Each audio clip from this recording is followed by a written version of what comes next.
Hi guys, tonight we slip quietly into the long low shape of a Viking longship as it waits at the edge of dark water, rocking just enough to remind you that land is already letting go of you.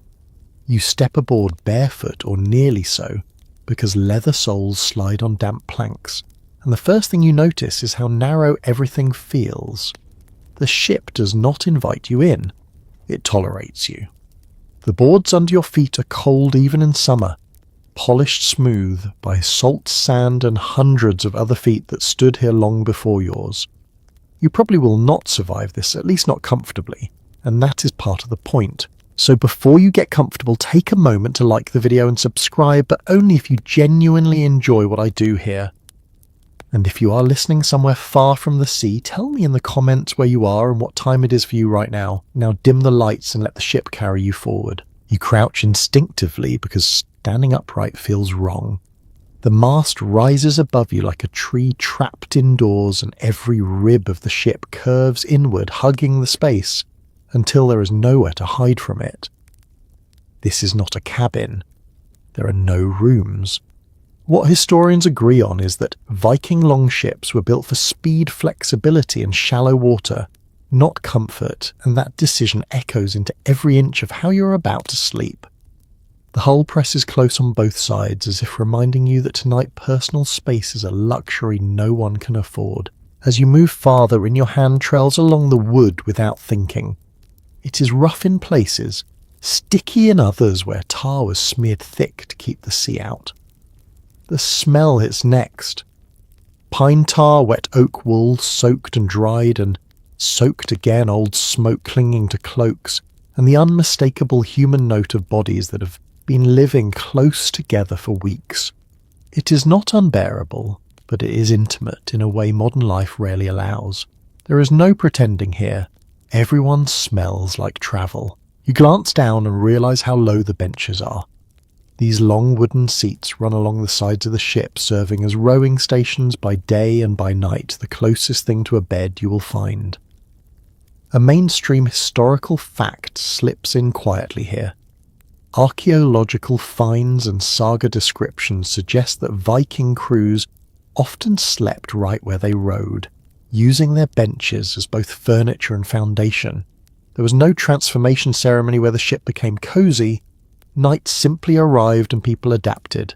You shift your weight and feel the ship respond, a subtle roll that makes your stomach tighten just a little. That movement never fully stops. Even now, tied or anchored, the water speaks through the hull. Some scholars still debate whether this constant motion helped sailors sleep by acting like a cradle, or whether it kept them in a state of half-waking alertness. As you stand here, you suspect the answer is both. Someone brushes past you close enough that your shoulders touch. There is an unspoken choreography at work, bodies sliding around each other without apology. You notice shields stacked along the side, their painted faces turned inward, catching faint light. By day they are protection. By night they become windbreaks, pillows or barriers against spray. A quirky tidbit drifts through your thoughts. Some shields show wear patterns that suggest they were leaned on constantly, not just in battle, but during rest-absorbing sweat salt and sleep-deprived sighs. You finally lower yourself onto a bench, knees bent awkwardly, because stretching out fully would mean stealing space from someone else. The wood is harder than you expect and colder. There is no insulation between you and the sea, but a few inches of timber. You feel that separation keenly, especially if you imagine waves pressing from the other side. You're not meant to forget where you are. Comfort here is temporary and borrowed. Around you the ship settles into its nighttime voice. Ropes creak softly as they adjust. Water laps against the hull in irregular rhythms, never quite repeating.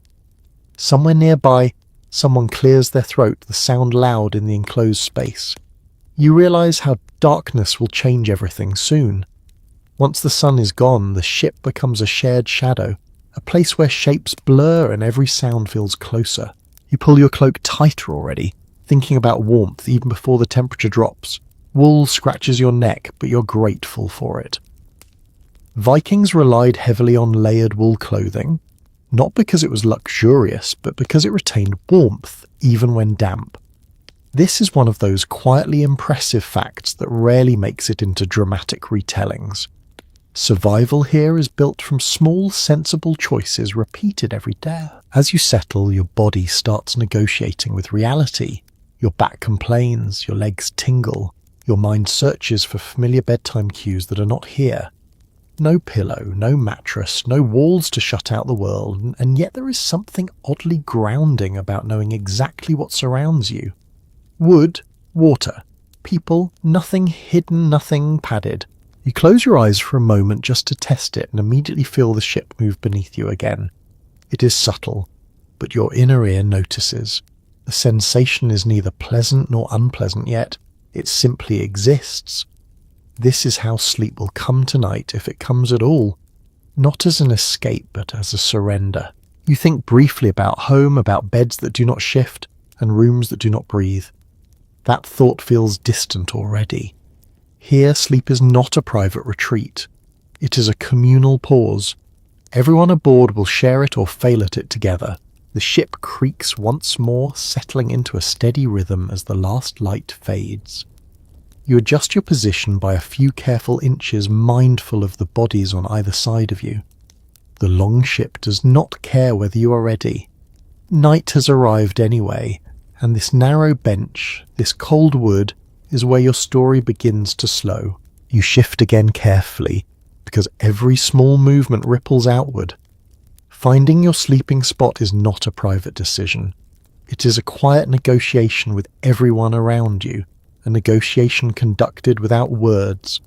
You learn quickly to read the space by feel. A knee here means someone already claimed that stretch.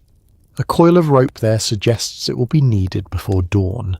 A shield tucked upright against the hull marks a boundary that no one bothers to explain. You settle where the bench dips, just slightly worn thinner by years of use. It is not softer exactly, but it fits your body in a way that suggests many others have tried this same angle and decided it was acceptable enough. That seems to be the guiding principle here. Acceptable enough. Vikings did not chase ideal sleeping conditions. They chased conditions that did not actively defeat them. Your cloak becomes your primary tool. You fold it once, then twice, experimenting with thickness. Too thin and the wood bites through the wool.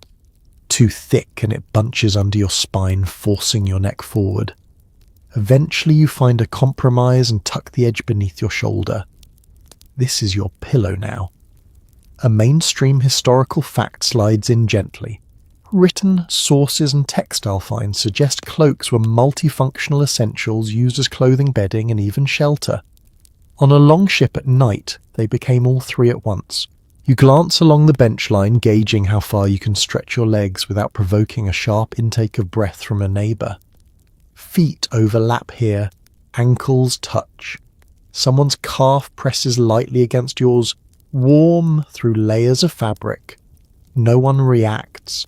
Physical closeness is not intimacy in this space. It is logistics. You learn to relax into it, to let your muscles soften instead of bracing. Near your head, a sea chest sits wedged under the bench. It smells faintly of iron and dried leather. Inside are personal items that will not be unpacked tonight. Knives, combs, maybe a carved token from home. The chest doubles as a backstop, keeping you from rolling backward when the ship tilts. A quirky tidbit floats through your tired thoughts. Some excavated chests show wear marks on their corners that suggest they were leaned against repeatedly, not just stored, but lived with, pressed into service as furniture barriers and silent companions during sleep. You adjust again, this time slower. The ship answers with a gentle sway as if acknowledging your presence. You realise there is a shared understanding at work. Everyone aboard knows that sleep will be shallow and temporary. There is no point in fighting it too hard. Historians still argue whether Viking crews developed specific sleep strategies at sea, or whether they simply adored irregular rest and trusted their bodies to adapt. Lying here, you suspect adaptation happened whether anyone planned it or not. The air feels cooler now that you are still. Heat drains from you into the wood. You pull your cloak tighter around your shoulders, drawing it up near your ears. The smell of wool is stronger here, lanolin mixing with salt. It is not unpleasant. It is grounding. Each scent anchors you to the reality of the ship and the people sharing it. You notice how the darkness gathers. There are no lamps lit now. Fire aboard a wooden ship is always a risk, especially at night. The faintest glow comes from the open sky above a pale suggestion of stars filtering down between mast and rigging. Shapes become suggestions rather than certainties. You know the person beside you is there because you can feel their warmth, not because you can see them. A low murmur travels down the length of the ship. Someone whispers a joke or a comment too soft to catch. A few quiet chuckles follow. Then silence again. These moments matter. They ease the transition into rest, reminding everyone that they are not alone in their discomfort.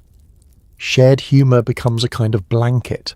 Your body continues its slow inventory, back pressed to wood, hips slightly numb already, neck angled just so. You consider shifting again, then decide against it.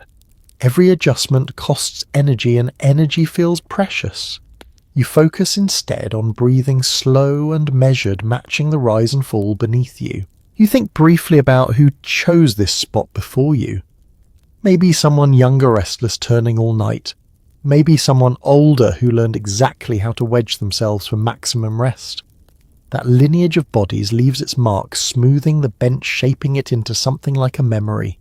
The ship creaks softly, a sound that seems to come from everywhere at once. It is not a complaint. It is a conversation between wood and water. You let it wash over you, noticing how it fills the silence without demanding attention. Your eyes grow heavy, not because you're comfortable, but because you're tired enough to accept discomfort. Sleep here is not a destination. It is a brief harbour. You sink into it inch by inch, trusting that this narrow bench, this borrowed warmth, will hold you long enough. As you lie there, the smell of the ship grows more noticeable, not sharper but deeper, as if it has layers that only reveal themselves when everything slows down. At first it was just wood and water. Now, with your eyes closed and your body still, the air tells a longer story. Pine tar clings to the hull, sweet and bitter, at the same time sealing gaps against the sea. It is mixed with the scent of damp oak, old salt and wool that has been warmed by bodies and cooled again by night air. You breathe it in without meaning to, and your mind reacts before you can judge it. This smell would be overwhelming on land. Here it feels appropriate. It smells like movement, like work, like people who have not bathed properly in far too long. A mainstream historical fact settles quietly into the moment. Vikings did bathe more often than many people assume, but at sea, fresh water was limited and saved for drinking. Cleanliness became a secondary concern, negotiated carefully against survival. The scent of wool is everywhere. Cloaks, tunics, blankets, all carrying traces of smoke from old fires, sweat from rowing, and the faint animal smell of the sheep they once came from. Wool holds on to memory. It remembers rainstorms, cold mornings, long days of labour. As it warms around you, it releases those memories slowly into the air. You shift your head slightly and catch a stronger whiff near your shoulder, comforting in its familiarity. There is also the smell of iron. Weapons rest close by, blades oiled, but never truly scentless. The metal gives off a cold, sharp note that cuts through the softer smells. Somewhere nearby, a spearhead or axe blade rests against wood, ready to be grabbed in the dark if needed. A quirky tidbit drifts through your thoughts. Some archaeological blaze show traces of organic oils mixed with animal fat, suggesting sailors used whatever was available to keep rust away, even if it added another layer to the ship's distinctive smell. Underneath it all is the human scent. Dozens of bodies breathing, sweating lightly, even in the cold, carrying the odours of old meals and hard work. No one smells good. No one smells especially bad. It all blends into a single shared presence. This is what happens when people live close together for long periods. Individual identity softens at the edges. You notice how the smell changes when the ship rocks. As the hull tilts, dampness shifts, releasing cooler, sharper notes from below. You imagine seawater sloshing gently against the planks just inches away, pressing its own clean mineral scent upward through the wood. It never fully breaks through, but it reminds you that the sea is always there listening. Your breathing slows, and with it your awareness sharpens in strange ways. Scents seem louder in the dark. Each inhale feels deliberate. You wonder briefly how long it took sailors to stop noticing it all, to let these smells fade into the background of their minds. Historians still argue whether people in the past experienced sensory environments the same way we do, or whether constant exposure reshaped their tolerance and perception. Right now, you are still new enough to notice everything. Somewhere down the ship, someone shifts in their sleep. The movement stirs the air, carrying a faint sour note that suggests last night's food. Dried fish, maybe, or grain, porridge lingering on breath and fabric. It is not pleasant, but it is honest. Food here is fuel, not ceremony. You tuck your chin deeper into your cloak, partly for warmth, partly to control what you breathe in. The wool filters the air, slightly softening the sharper edges. This small act feels like reclaiming a sliver of comfort. You cannot change the ship, but you can adjust how you meet it. The smells begin to blur as your body relaxes further. They lose their individual names and merge into something whole. Ship smell, sea journey smell, it becomes a constant, like the sound of water or the pressure of wood beneath you. Your mind stops cataloguing and starts accepting. You realize this, and a small sense of relief follows. Acceptance is the key to sleeping here. Not liking it, not mastering it, just letting it be what it is. The ship exhales around you, full of tar and wool and human breath, and you let it carry you closer to rest. Darkness arrives without ceremony. One moment there is a faint sense of shape above you, the mast outlined against a dim sky, and the next it is gone, swallowed by night. You feel the change more than you see it. The longship tightens around you as shadows settle into every corner, and the space that already felt narrow now feels deeper, heavier, like a held breath. Your eyes adjust slowly, but there is little to reward the effort. The world reduces itself to touch and sound, wood beneath you, wool against your cheek, the steady presence of another body nearby, close enough that you can feel warmth but not features. Night at sea does not care whether you are ready for it. It simply takes over. On land, darkness often means rest. Here it means alertness mixed with fatigue. The ship feels different without daylight. During the day it is a tool. At night it becomes a shelter, a fragile bubble of wood floating on something vast and unseen. Evidence from sagas and later accounts suggests that sailors were deeply aware of this shift, treating nighttime at sea with quiet seriousness rather than fear or bravado. You listen more closely now. Sounds that were easy to ignore before grow sharper. Water sliding along the hull has texture, a soft scrape followed by a hollow glug as waves fold back on themselves. Ropes creak in slow complaint, adjusting to changes in tension as the ship moves. Somewhere high above the rigging hums faintly when the wind touches it just right. A cough breaks the stillness, quickly stifled. Another sailor shifts the bench, groaning softly in response. These noises feel louder than they should not because they are disruptive, but because there is nothing else competing with them. Darkness strips the world down to essentials. You think briefly about light, about how little of it is allowed here. Open flames are rare at night aboard a ship like this. Wooden hulls, tarred seams, and dry rope make fire an ever-present danger. Many crews prefer to let darkness do its work rather than risk disaster for the sake of visibility. That choice, practical and cautious, shapes how you experience this moment. Your sense of time loosens. Without visual cues, minutes stretch and compress unpredictably. You are not sure how long you have been lying here. 5 minutes could be 20. 20 could be 5. Sleep does not arrive in a clean descent. It drifts, pulls back, tests you. An odd detail floats through your mind. Some sailors believe that speaking too much at night could invite bad luck or unwanted attention from the sea itself. Whether superstition or habit, the result was the same. Silence ruled after sunset. You feel that silence now, not empty, but full of unspoken agreement. You turn your head slightly and feel the wool drag against your skin. The simple act reminds you how little room there is to move. Every adjustment must be small, deliberate. The ship responds anyway, a gentle sway that travels through your bones. You imagine how this motion might feel after weeks at sea, whether it would become comforting or simply unavoidable. There is disagreement among researchers about how deeply people slept under these conditions. Some argue that true extended sleep was rare, replaced by short stretches of rest punctuated by waking awareness.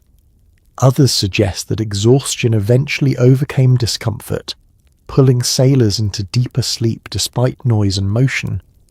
Lying here, you suspect both are true depending on the night, the weather, and the person.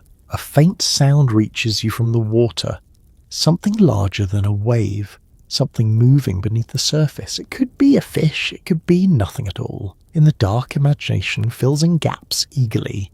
You resist the urge to open your eyes, knowing it would not change what you can see. Instead, you focus inward. Your breathing becomes an anchor. Inhale through wool-scented air. Exhale slowly, letting tension drain into the bench. Your muscles begin to soften despite the hardness beneath you. The human body is remarkably adaptable when it must be.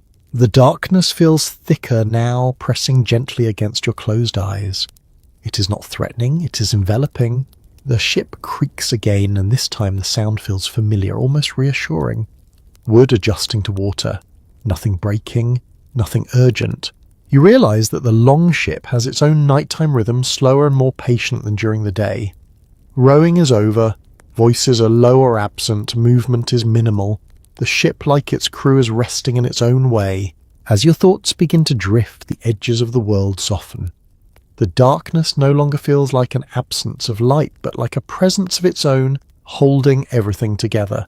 You let it do that work for you, trusting that for now, this small wooden vessel is enough. Your body starts asking practical questions now. Where does your weight actually rest? What happens to your arms? How do you stop your legs from going numb? This is the moment when you realise what you're sleeping on, or more accurately, what you're not sleeping on. There is no mattress waiting to meet you halfway, no padding hidden beneath the bench, just solid wood shaped by use and necessity. You slide your hand beneath your cloak, checking how much fabric you have to work with. The wool is thick but uneven, folded more by instinct than design. You tuck one edge beneath your hip, another beneath your shoulder, trying to distribute pressure without stealing too much space. It is a quiet experiment. Too much movement would ripple outward and announce itself to everyone nearby. Archaeological evidence suggests that this kind of improvisation was normal. Bedding in the modern sense did not exist aboard longships. Sailors relied on what they carried on their backs or stored in small personal chests. Cloaks spare tunic, sometimes a thin layer of straw if space allowed. Comfort was assembled nightly and dismantled by morning. You feel the bench through everything. It presses into your spine in a way that makes you aware of each vertebra. At first, your muscles resist holding tension as if expecting relief that never comes. Gradually, they give up. The wood does not change. You do. That surrender feels oddly calming, like letting go of an argument you know you cannot win. Nearby, someone uses a rolled-up tunic as a headrest, stuffing it beneath their neck with practiced ease. You follow their example, sliding a sleeve under your jaw. It lifts your head just enough to reduce the strain. A small victory. These tiny adjustments matter more than grand solutions here. A lesser-known detail surfaces as you settle. Some historical accounts hint that sea chests were sometimes positioned deliberately to support backs or keep sleepers from rolling. The furniture of the ship was not fixed. It shifted nightly, reshaped by tired bodies seeking rest wherever it could be found. The ship rocks gently and your body reacts without asking permission. Muscles tighten, then loosen, learning the rhythm. This motion makes certain positions impossible. Sleeping flat on your back feels risky. On your side, you can brace slightly, letting gravity hold you in place. You turn carefully, stopping the moment you sense resistance from the person beside you. There is a shared awareness at work. Everyone knows how little room there is. You tuck your knees just enough to avoid overlapping too much with someone else's space. The position is not elegant, but it is so. Your cloak pulls tighter around your legs, trapping warmth. The wool scratches faintly, a reminder that softness is relative. Academic opinions remain divided on whether sailors develop preferred sleeping postures specifically for life at sea. Some suggest habitual side sleeping became common because it worked best with narrow benches and constant movement. Others argue people simply adapted night by night, guided by discomfort rather than strategy. Either way, your body seems to be learning quickly. Your awareness drifts to your hands. You're not sure where to put them.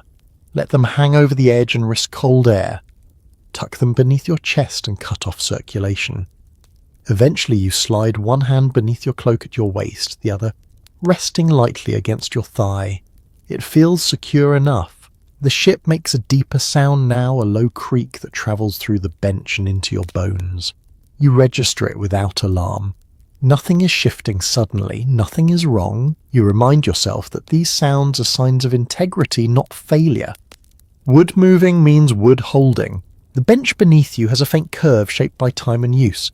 That curve cradles you just slightly, preventing you from rolling too far. It is not kindness, it is coincidence. Still, you accept it gratefully. Your breathing slows again, with fewer adjustments left to make. Your mind has less to focus on.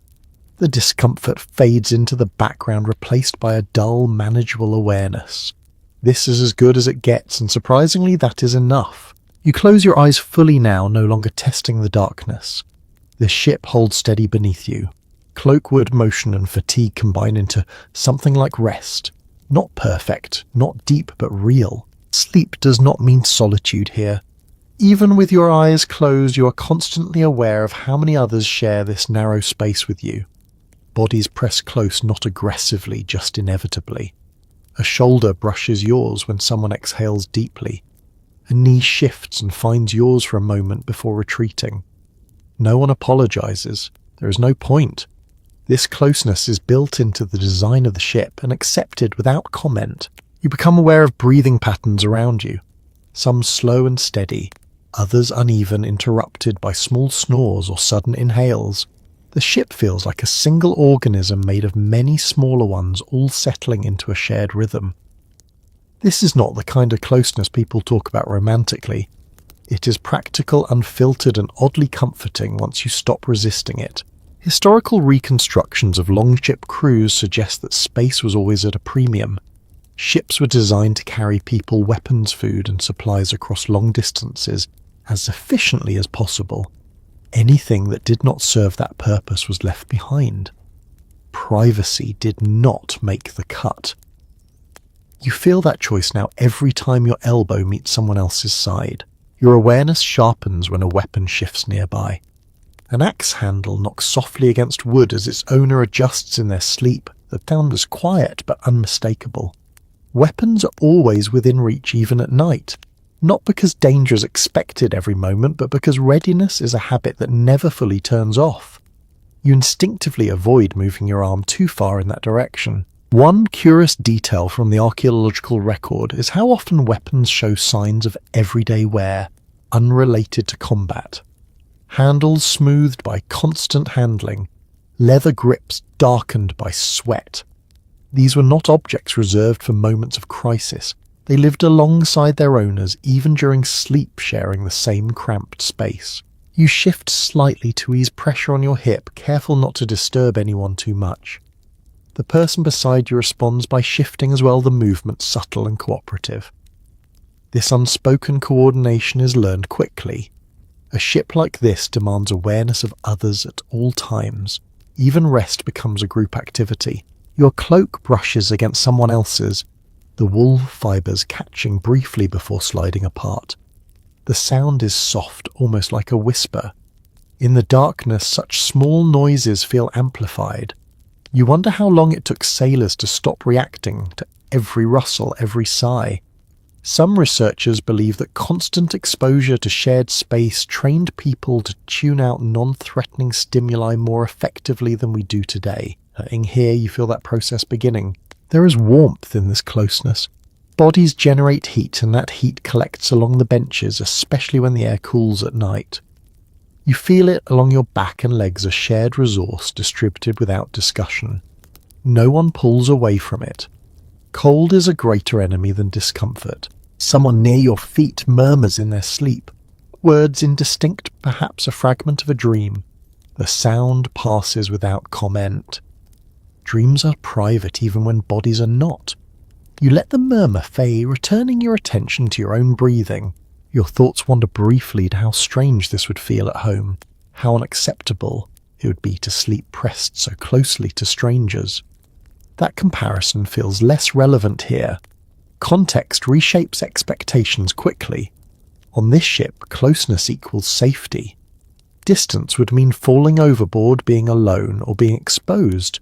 There has long been disagreement among historians about whether Longship crews were mostly composed of kin or mixed groups. Some evidence points to family ties. Other sources suggest crews often included unrelated individuals brought together by opportunity or obligation. Whatever the truth, nights like this would blur those distinctions. Familiar or not, everyone becomes simply a buddy sharing. You adjust your cloak again, this time tugging it slightly over your shoulder. The movement brushes someone else's arm. They do not stir. The trust required for this kind of rest is quiet but profound. You trust that no one will harm you in your sleep. They trust the same of you. That mutual assumption is the foundation beneath everything else. The ship creaks softly, a sound that travels along the benches like a low sigh. You feel it through the wood and through the bodies around you. For a moment it feels as if everyone inhales together, then exhales. The illusion fades, but the sense of shared presence remains. Your mind begins to loosen its grip on individual sensations. The edges blur. Warmth, pressure, sound, and motion blend into a single experience. You're not alone here, and for once that does not feel overwhelming. It feels necessary. Even as sleep begins to take hold, the motion never leaves you alone. The Longship rocks beneath your body in slow, uneven patterns, not the gentle sway people imagine from calm harbours, but something more irregular. A lift here, a dip there. Each movement travels through the wood, through the bench, and straight into your muscles. Your body responds before your mind does, tightening, then releasing, learning the rhythm without asking permission. At first, this movement feels intrusive. Just as you start to drift, the ship leans slightly, nudging you back toward awareness. Your stomach shifts. Your inner ear sends a quiet warning. You breathe through it, reminding yourself that this is normal here. The sea is never still, and neither is anything that floats on it. Over time, something changes. The motion becomes predictable in its unpredictability. You stop bracing against it. Your muscles soften, allowing the ship to carry you instead of fighting it. This surrender feels strange but necessary. Sailors who spent long periods at sea often described land as feeling unstable when they fall. They finally returned a sign of how deeply the body adapted to constant motion. Your breathing begins to sync with the rise and fall beneath you. Inhale as the ship lifts, exhale as it settles. It's not perfect, but it helps. The movement becomes a background presence like the sound of rain or distant wind. Still there, still felt, just no longer demanding your full attention. There is no agreement among researchers about whether this rocking helped or hindered sleep overall. Some argue it acted like a cradle encouraging rest once the body adjusted. Others point out that irregular waves and sudden shifts likely prevented deep, uninterrupted sleep. Lying here half awake and half drifting, you suspect the truth depends on the sea itself. Calm water soothes. Rough water refuses to let you forget where you are. A slightly stronger roll presses your shoulder into the person beside you. They respond instinctively, shifting just enough to accommodate the movement. No one fully wakes. The ship absorbs the motion, spreading it out, softening its edges. This cooperation between vessel and crew feels practiced even if no one ever explained it aloud. You become aware of how the bench helps. Its narrowness keeps you from sliding too far. Its slight curve holds you in place.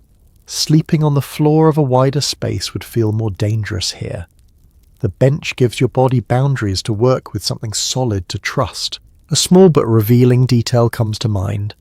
Some reconstructed longships tested by modern crews show that sleeping positions change naturally with wave direction.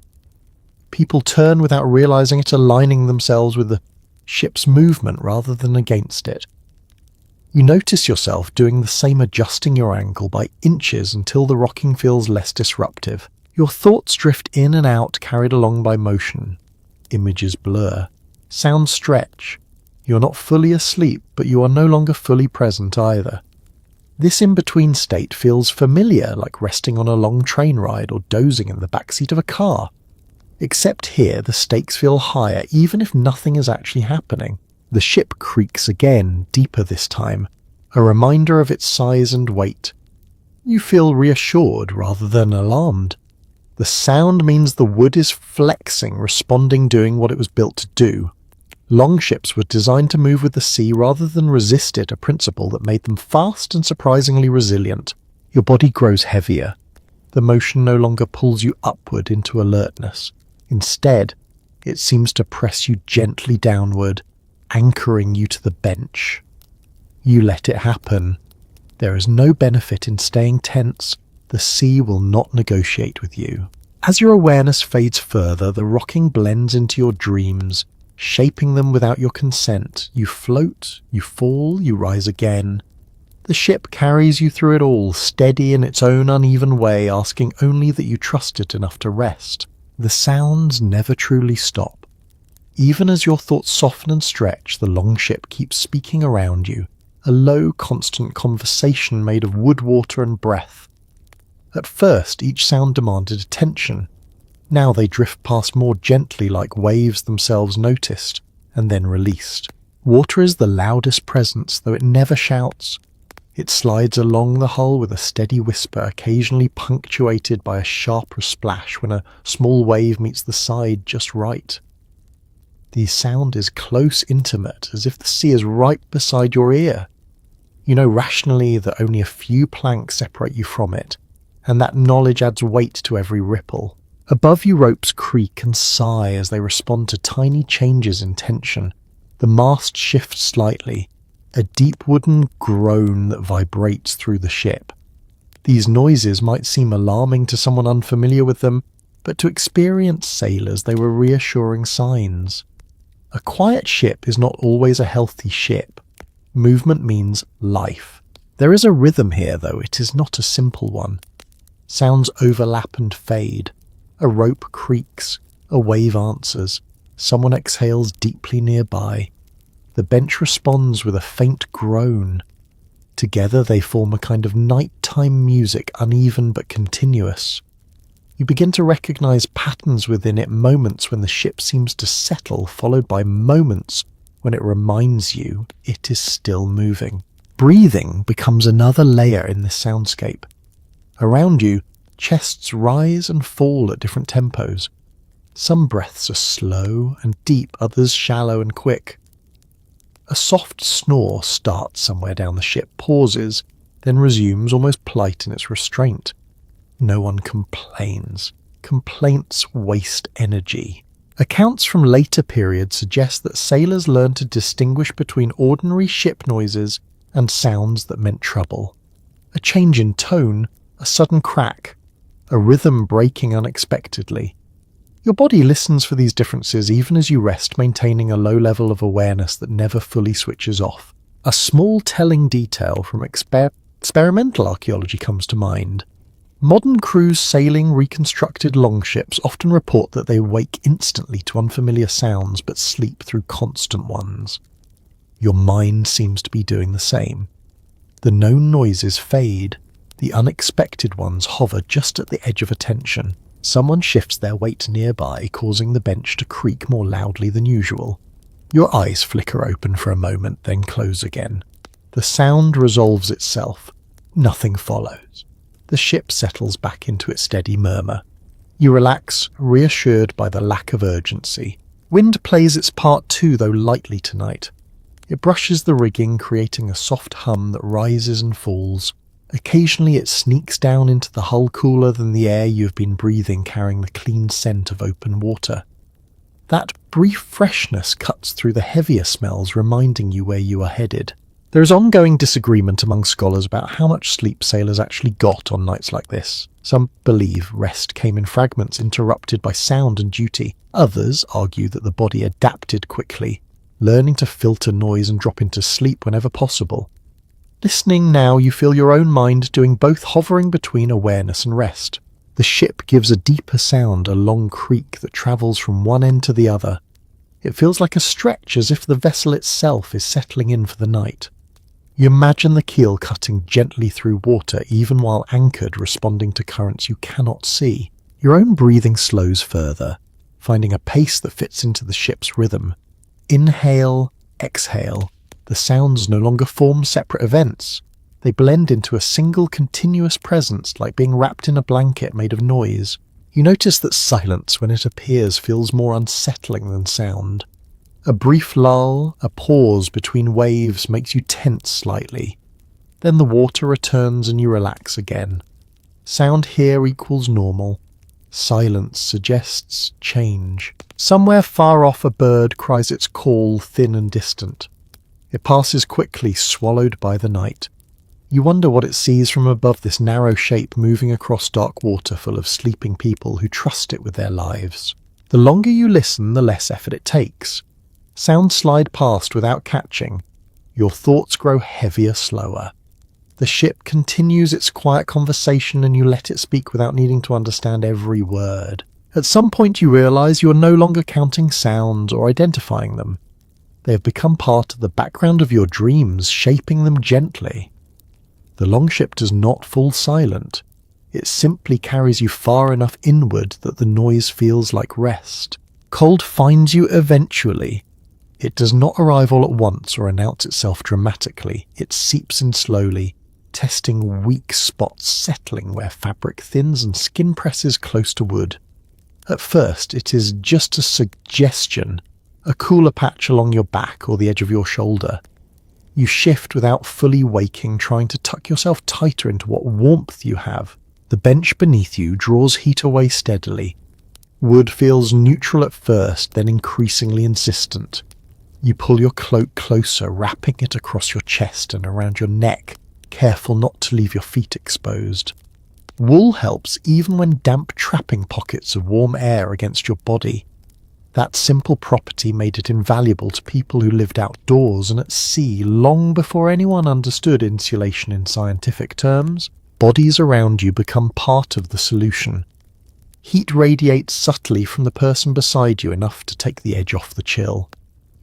You feel it along your arm and hip, shared without discussion or awareness. This is not generosity, it is mutual survival. Cold does not respect personal boundaries. Evidence from burial finds and preserved textiles shows how much effort went into producing thick wool garments in the Viking world.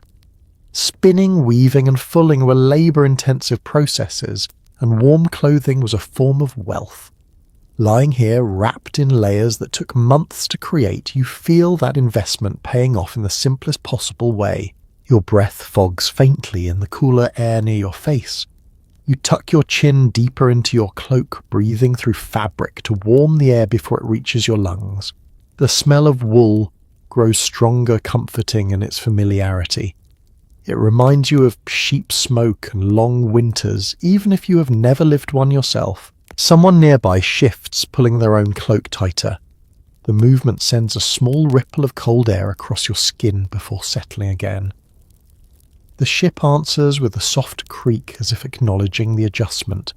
Everything here is connected. One person moves, the whole system responds. There is no universal agreement about how sailors managed extreme cold on longer voyages. Some suggest additional layers were worn at night, even if they restricted movement. Others believe people relied more heavily on shared body heat and constant motion to stay warm. On this relatively calm night, you sense both strategies at work. Layers slow the cold, proximity keeps it from winning. Your feet grow cold first, you wiggle your toes inside your footwear trying to restore circulation. The movement is small but deliberate. You know better than to kick or stretch too far. Space is limited, and a sudden movement could disrupt someone else's fragile rest. Instead, you tuck your feet closer to your body, curling slightly inward.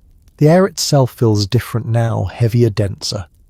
Night air at sea cools quickly, especially away from land.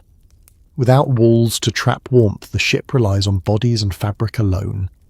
You imagine how this would feel farther north in colder seasons and feel a flicker of respect for those who endured it regularly. A minor but revealing detail surfaces in your thoughts.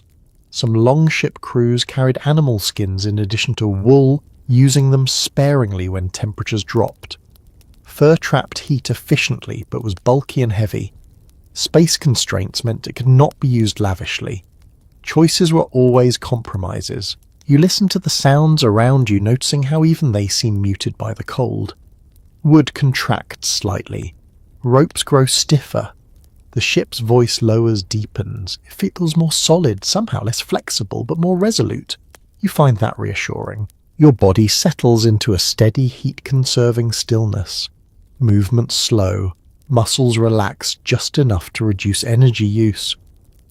This is an instinctive response one shared with countless generations before you. The night is not something to conquer.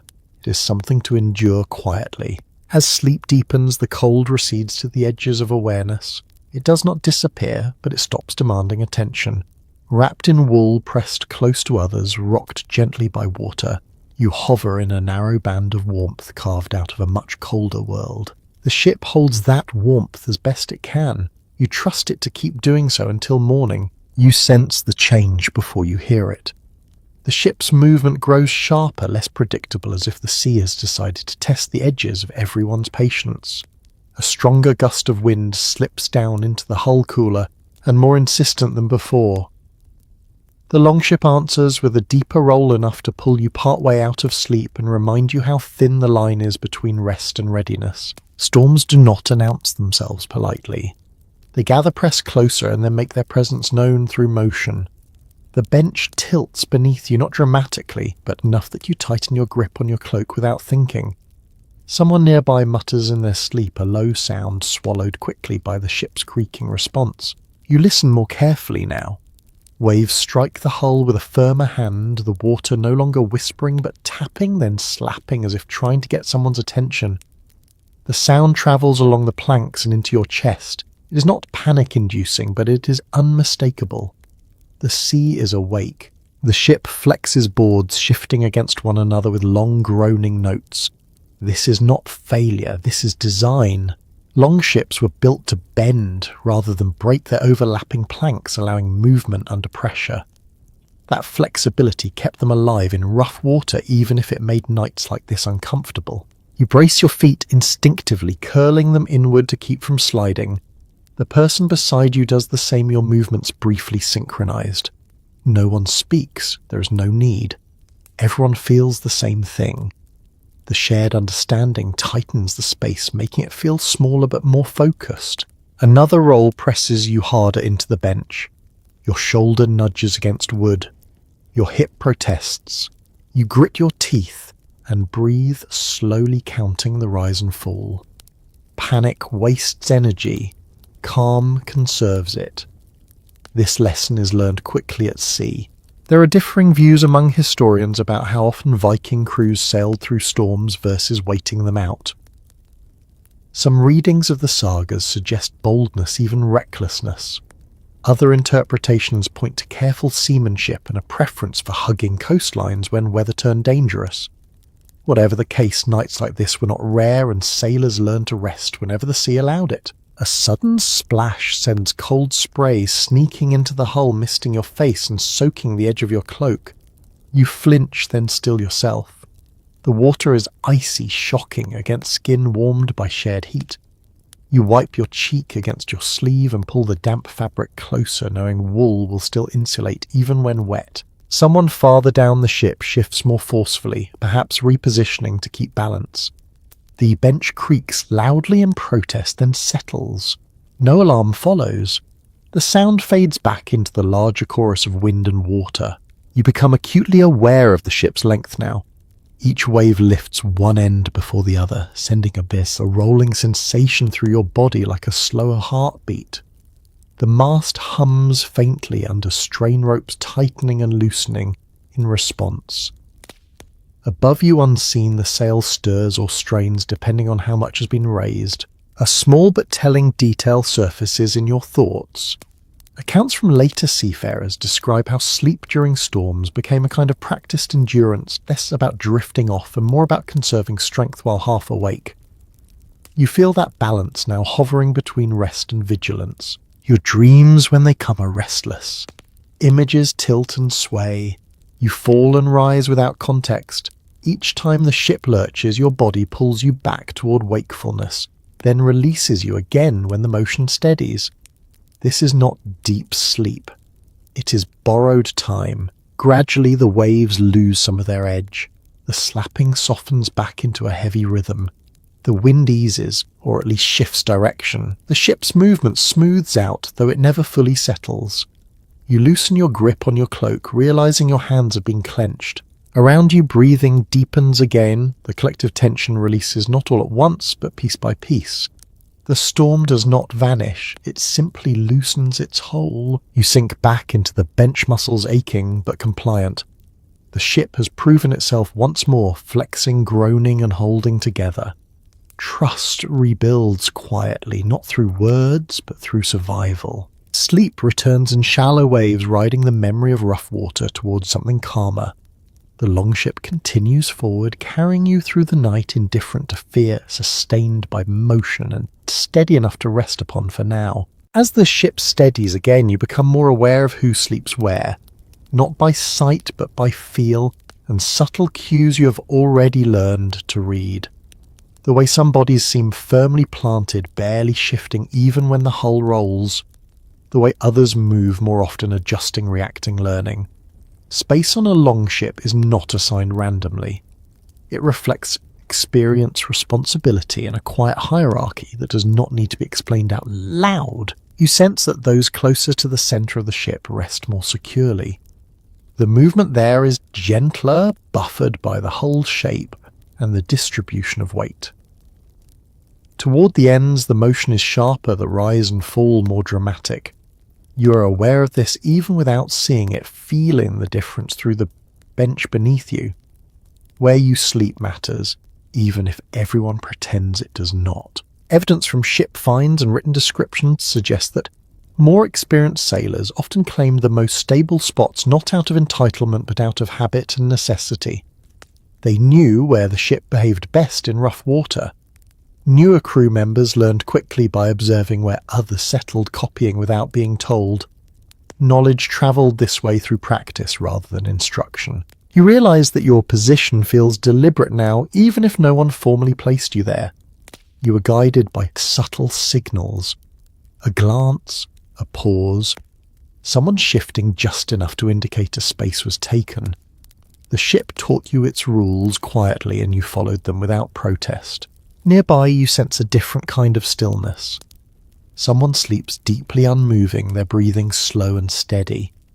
This person has likely done this many times before. Their body trusts the ship enough to let go. Farther away, closer to the edge, another sleeper stirs, more often reacting to every change. You recognise yourself in that pattern, still new, still listening for danger. Rank aboard a longship did not always follow the strict lines people imagine. Leadership roles existed, of course, but experience often carried as much weight as title. Those who knew how the ship behaved in different conditions held an unspoken authority. At night, that authority expressed itself simply as better rest. You notice where weapons are placed too. Those responsible for responding quickly to threats keep them closest even while sleeping. A sword within easy reach. A shield positioned to block wind or spray, but also ready to move. This dual purpose runs through everything aboard. Nothing serves only one function. One small but revealing detail from saga description hints that younger or less experienced crew sometimes slept nearer to the edges where discomfort was greater. Not as punishment, but as a kind of exposure. Learning to sleep there meant learning to read the ship to adapt faster. Comfort was earned gradually through familiarity and trust. The person beside you shifts slightly, resettling their cloak. You feel the movement ripple along the bench. They stop quickly, finding a position that works. The coordination feels practiced. You adjust in response, just a fraction maintaining balance. This back and forth happens constantly, a silent negotiation repeated all night. There is no consensus among historians about how formal these sleeping arrangements were. Some argue that positions were loosely defined, changing from night to night depending on cargo and conditions. Others believe patterns emerged quickly and remain consistent throughout a voyage. Lying here, you sense both order and flexibility at once. You think about how this would feel over weeks, how the body would memorize the exact curve of a particular bench, how the mind would come to expect certain sounds from certain directions.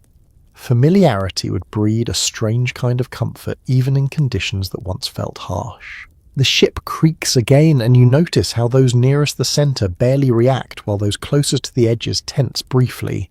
The difference is subtle but real. You file it away without thinking, part of the growing map in your mind. If you are here again tomorrow night, you will know a little more. Your thoughts drift to land, to houses with separate rooms and fixed beds. That world feels distant, almost imaginary now. Here, sleep is shaped by motion, proximity, and awareness. You're not meant to disappear into it completely.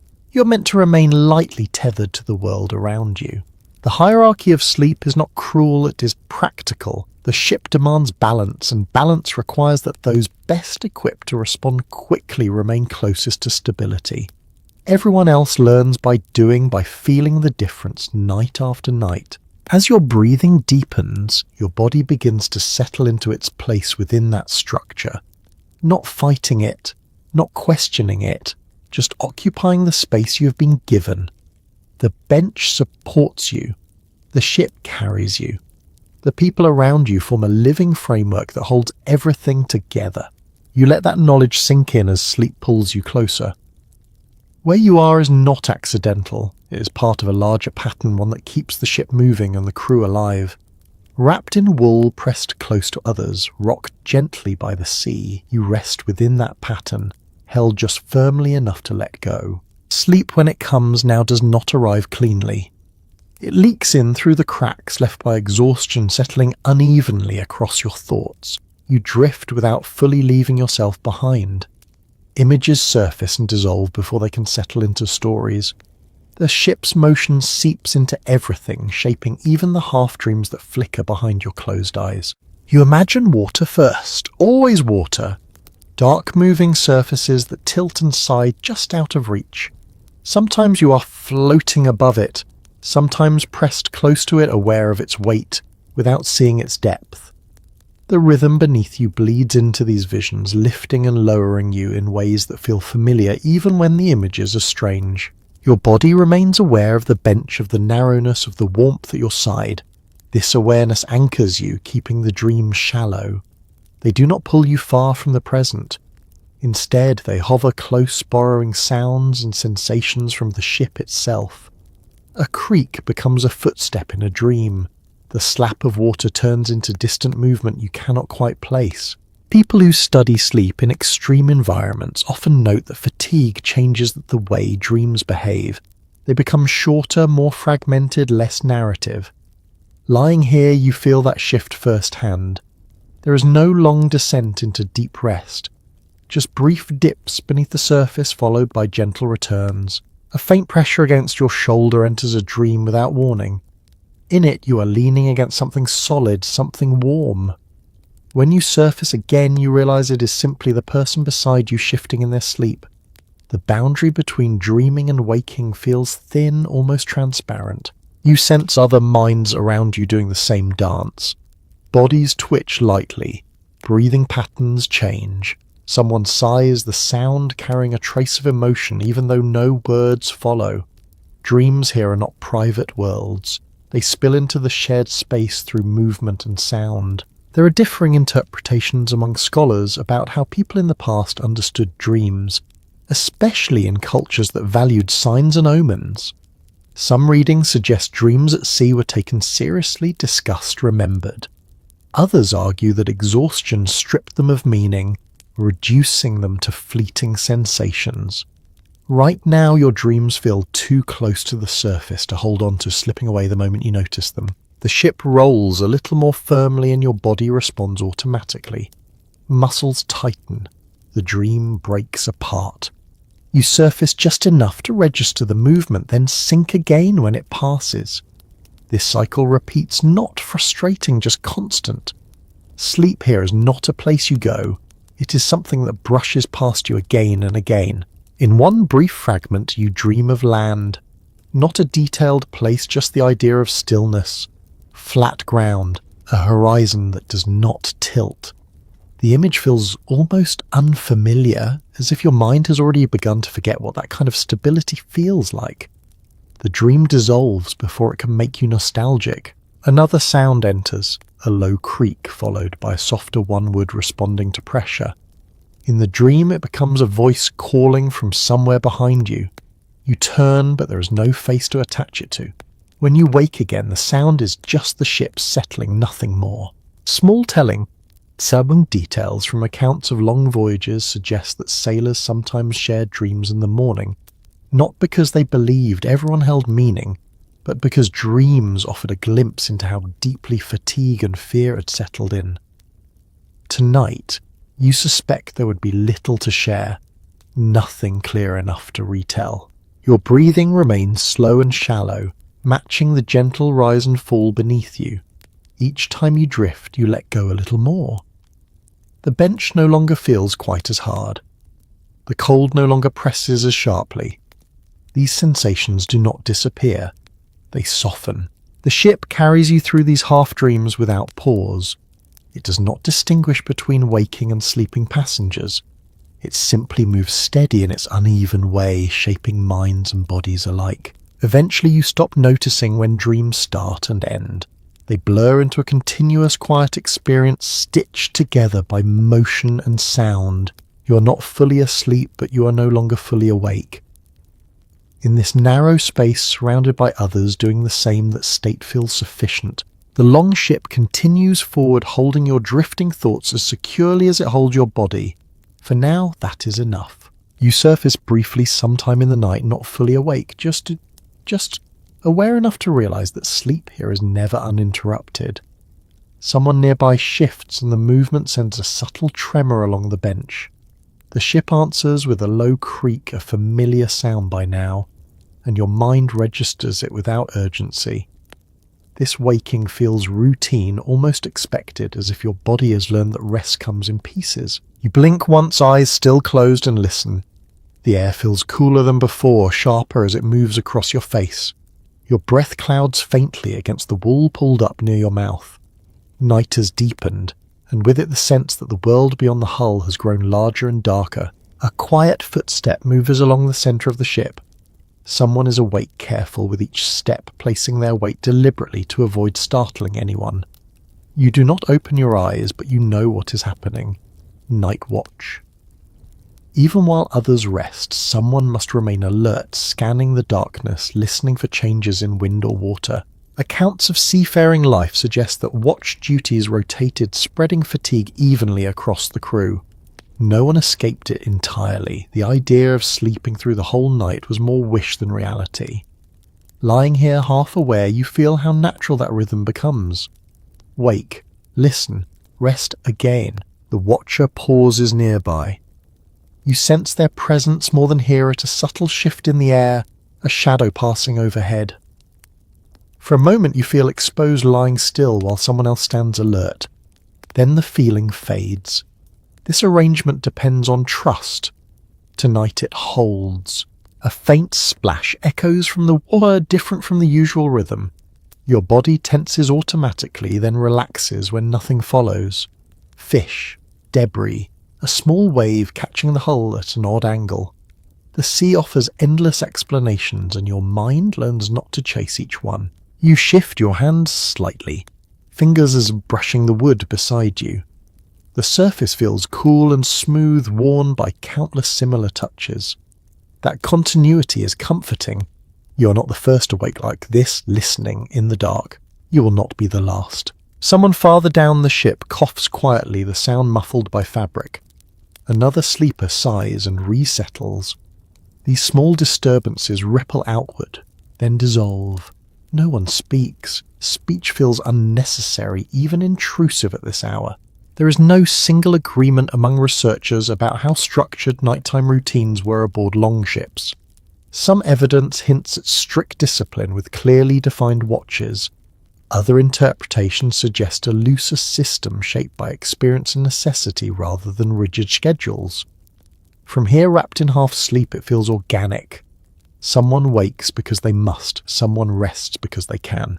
Your thoughts drift briefly toward danger, toward stories of surprise attacks and sudden storms. They do not linger. Fear requires energy, and energy is precious. Instead, you focus on the simple facts of the moment. The ship is intact, the movement is steady, the air smells of salt and wool. Nothing demands immediate action. The watcher moves on footsteps fading into the darkness. You feel the space settle again as if the ship exhales once more. The bench beneath you seems to accept your weight anew, creaking softly in response. Sleep returns quickly, this time drawn back by exhaustion and the reassurance of routine. You do not fight it. There is nothing to gain by staying awake longer than necessary. The sea will still be there when you wake again. As you drift, you realize that these brief awakenings stitch the night together. They keep you oriented, reminding you where you are without pulling you fully back into the world. It is a delicate balance one learned through repetition rather than instruction. Your breathing slows, the edges of awareness blur. Sounds soften again, blending into a single continuous presence. The longship carries on watched and unwatched, in turns moving steadily through darkness. You let yourself sink back into rest, knowing you will surface again before morning, and that this too is part of sleeping here. The uneasy feeling in your stomach arrives quietly, slipping into awareness the way cold does, gradually and without drama. At first, it is just a sense that something is off, a gentle lurch that does not quite match the rhythm you have learned. You take a slow breath, hoping it will pass, telling yourself that the ship has moved like this all night, but the sensation lingers.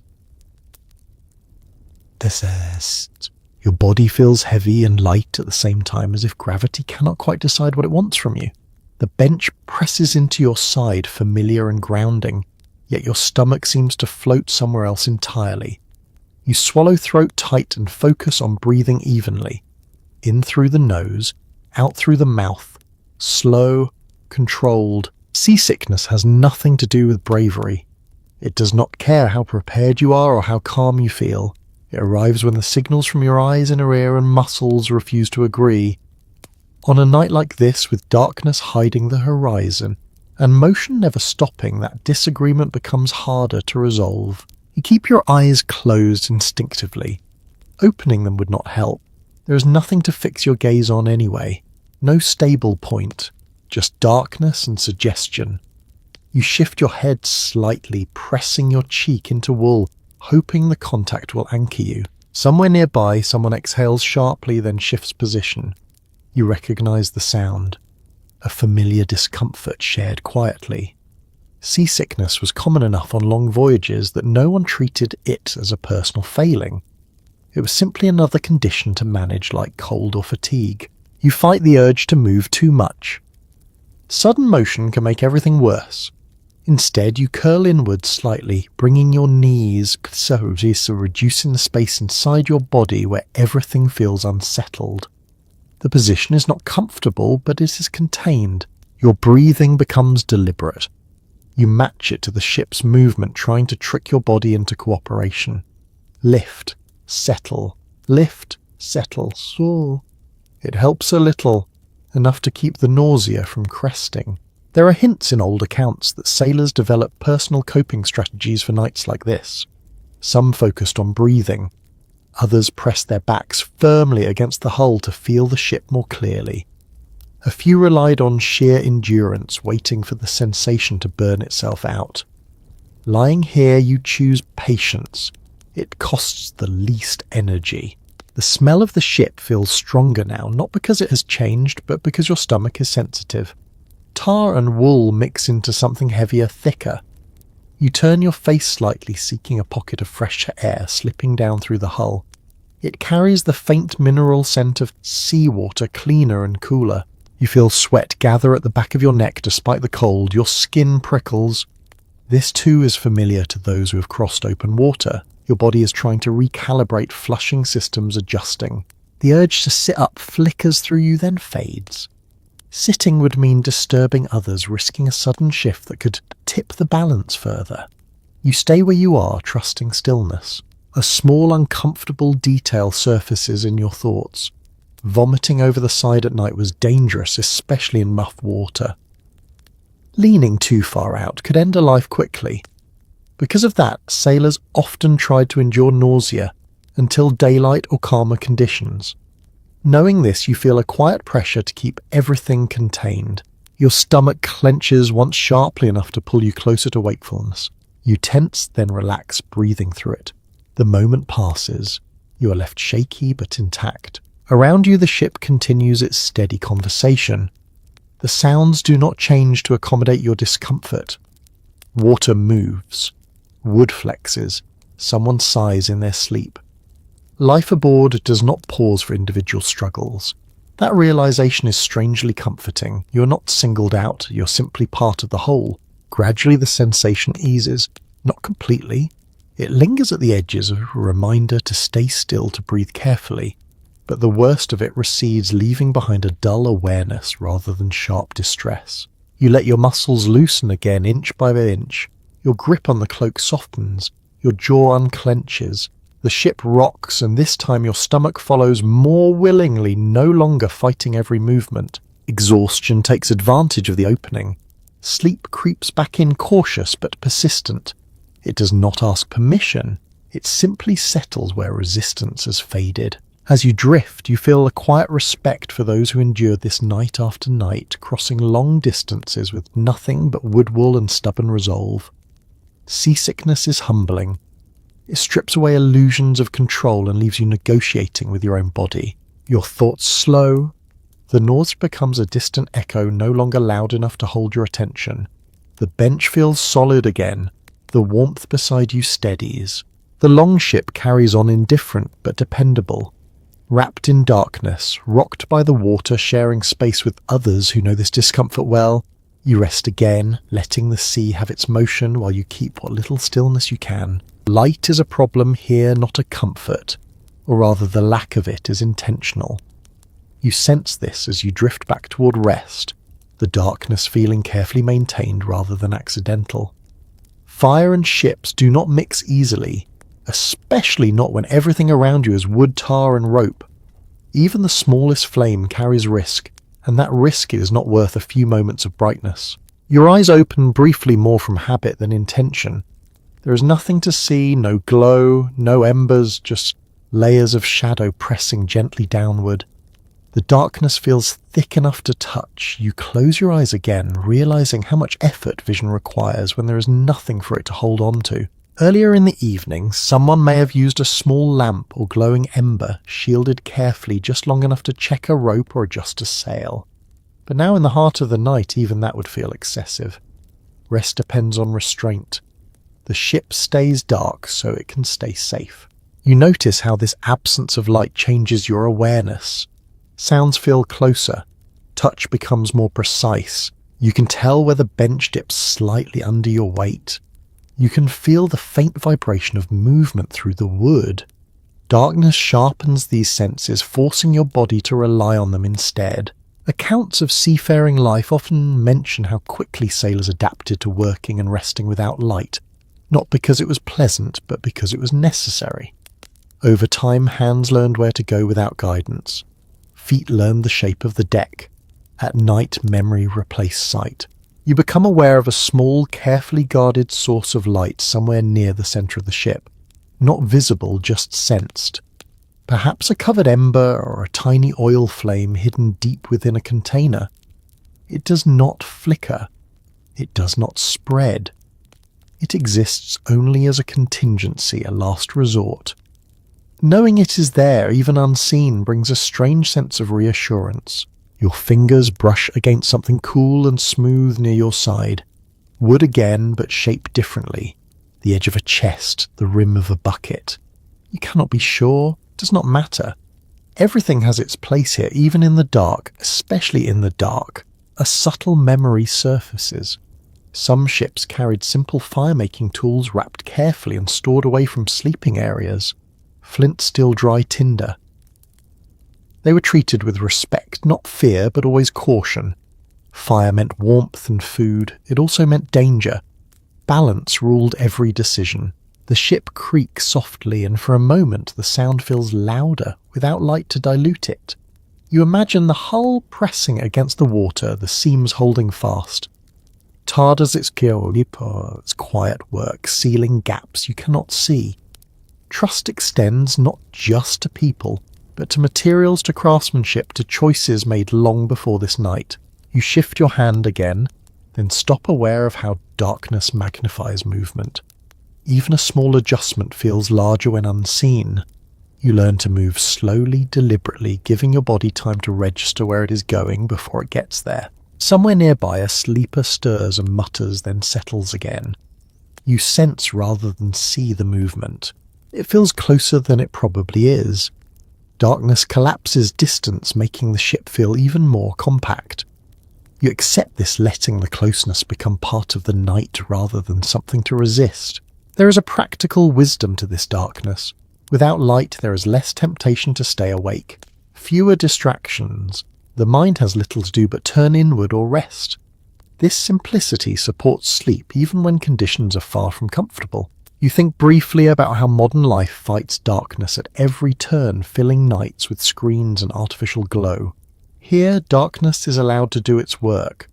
It presses gently on your thoughts, slowing them, smoothing sharp edges. Your breathing deepens again. Without visual input, your body has less to process. The ship's motion feels more predictable now, its rhythm easier to follow. You let your breath match it without effort. The darkness becomes a kind of blanket, not warm but enclosing. It hides small discomfort, softens the sense of exposure. You are less aware of who is beside you, more aware of the shared presence as a whole. A faint sound reaches you, perhaps a rope shifting, or a sail responding to a slight change in wind. You note it, then release it. Nothing demands action. The night holds steady. As sleep returns, you realize that darkness here is not an enemy. It is a tool shaping behavior, conserving energy, reducing risk. It asks for trust, and in return it offers rest. You sink deeper, now wrapped in wool and shadow, carried by a ship that knows how to move through the night without being seen. The sea continues around you, unseen and immense, while you remain here in this small pocket of safety, letting the dark do what it has always done best. Something small and solid presses against your ribs when you shift just enough to pull you toward wakefulness again. You reach for it without opening your eyes, fingers closing around a familiar shape. Wood smoothed by handling. A personal object tucked close so it will not slide away in the night. Even half asleep, your body knows what it is doing. Personal belongings take on a different weight at sea. There is no spare space, no drawer or shelf to disappear things into. What you keep must stay close or risk being lost, damaged, or taken by the movement of the ship itself. So you sleep with your things the way you sleep with other people nearby, close enough to feel them. The object in your hand might be a small knife in its sheath, or a simple wooden comb, or a carved piece no larger than your palm. It does not matter which. What matters is that it is yours and that you can reach it without looking. You tuck it back where it belongs, wedged between your body and the bench, secured by your weight. Finds from ship burials and coastal settlements show how modest these personal items often were. Nothing flashy, nothing excessive. Tools and tokens meant to be useful or meaningful, not decorative.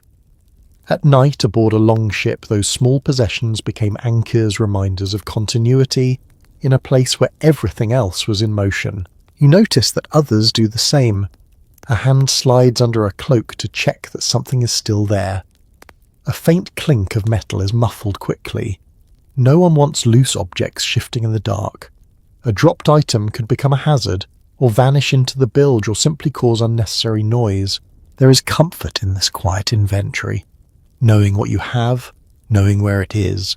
It gives your mind something stable to hold on to when the world around you refuses to stay still.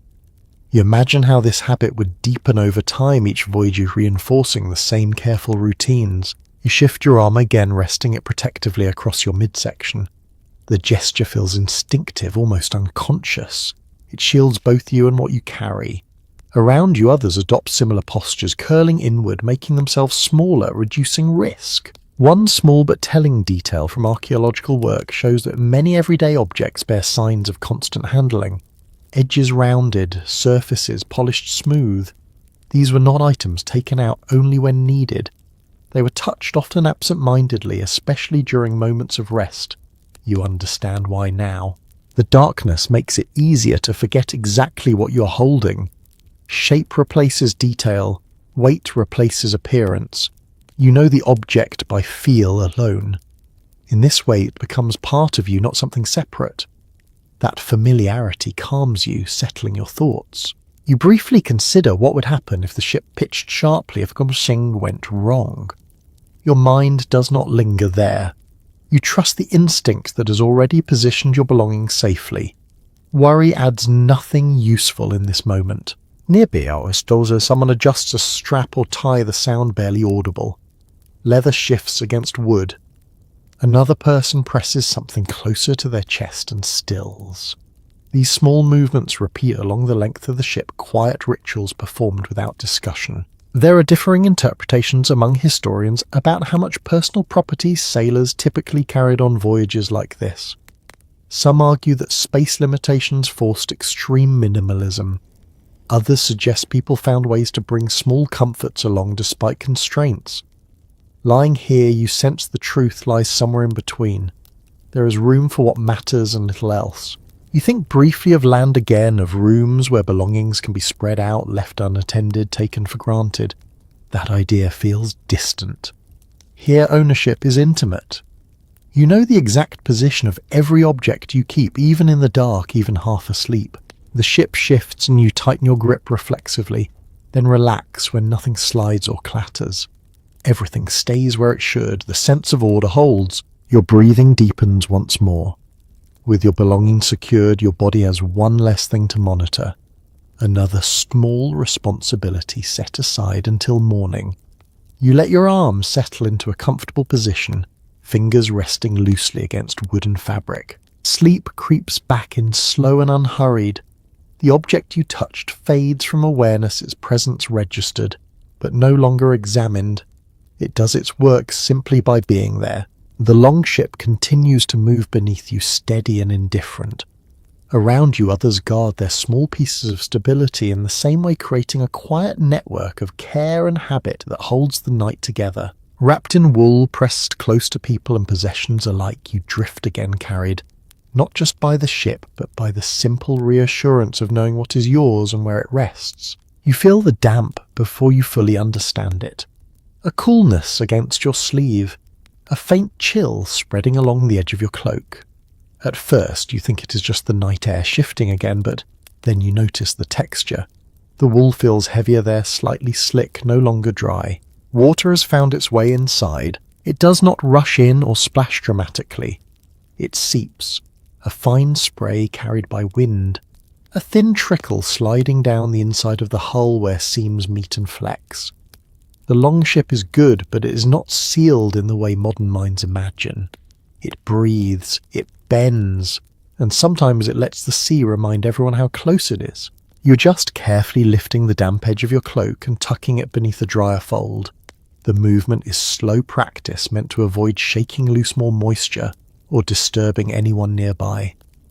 Others are doing the same in their own small ways. A shoulder shifts, a leg draws inward. A quiet reshaping ripples through the sleeping bodies. Ship finds and coastal remains show clear signs of water exposure inside vessels. Salt stains, warped boards, traces of carbs and silt where it does not belong. This was normal. Dryness at sea was temporary at best. Nights like this taught sailors to accept moisture as part of the environment rather than an emergency. The smell changes slightly as water spreads. The air sharpens, carrying the clean bite of seawater mixed with tar. It cuts through the heavier wool scent, fresh but cold. You breathe it in and out, aware of how it settles in your chest. Someone near your feet mutters softly as a droplet lands where it was not expected. They shift, then still again. No complaint follows. Complaining does not dry anything faster. You feel along the bench with your fingertips, checking where the dampness has reached. The wood is cool but solid. It holds. That matters more than comfort. You remind yourself that the ship has carried people through far worse than this. A little water is not a threat. It is a reminder. Rain begins softly overhead, not loud enough to drum, just enough to whisper against sail and rope. The sound filters down, mixing with the steady movement of the sea. You imagine droplets collecting sliding finding paths they have followed countless times before. There is disagreements among researchers about how watertight longships truly were in practice. Some reconstructions suggest they remained remarkably dry under most conditions. Others show how easily spray and rain could work their way inside during the extended voyages. Lying here with damp wool against your arm, you suspect both are right. The ship resists water. It does not exclude it completely. You pull your knees closer, keeping damp fabric away from bare skin as much as possible. Wool helps still trapping warmth even when wear, but comfort shifts when moisture lingers. You adjust again, finding a balance between dryness and stability. The person beside you presses slightly closer where they're seeking warmth or simply responding to the same intrusion. The shared heat helps. Dampness feels less sharp when offset by another body. This closeness, inconvenient at other times, becomes valuable now. Water drips somewhere farther down the ship, a steady, patient sound. It does not rush. It does not grow. It simply exists. Someone on watch will deal with it if needed, bailing quietly, redirecting it.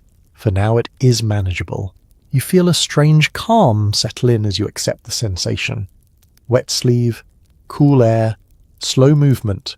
None of it requires immediate action. The body adapts quickly when panic is not invited in. Your thoughts drift again, slower now, heavier. The damp becomes part of the background, no longer the focus. You register it the way you register the bench or the rocking motion. Present but not overwhelming. The rain continues light and persistent. The ship absorbs it, flexes, sheds what it can. You trust the craft, the wood, the knowledge behind its shape. Trust is not blind here. It is built from repetition. As sleep edges back in the dampness, fades to a distant awareness. Your body curls protectively, conserving warmth.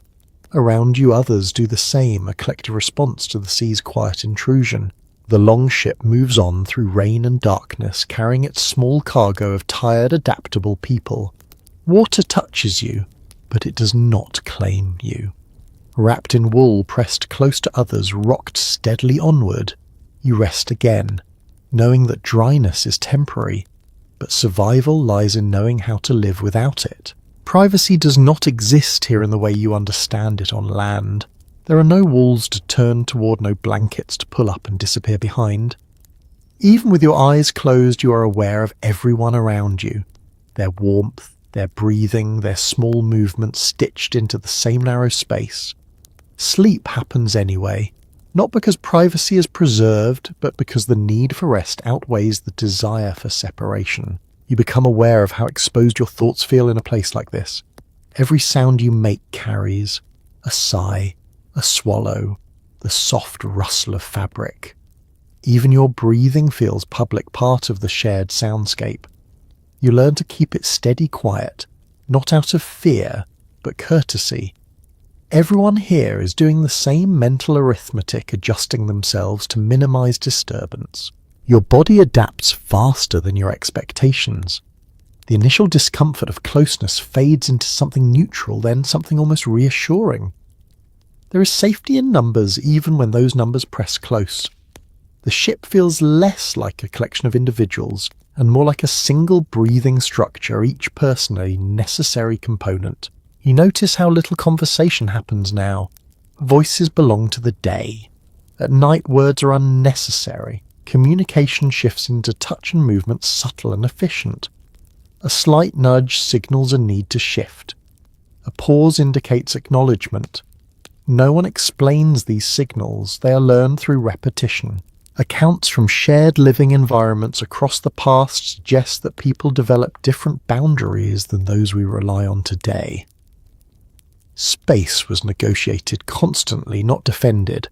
Lying here, you feel that negotiation in your own body. You give up a few inches, someone else does the same. The balance holds. A knee presses lightly against your calf.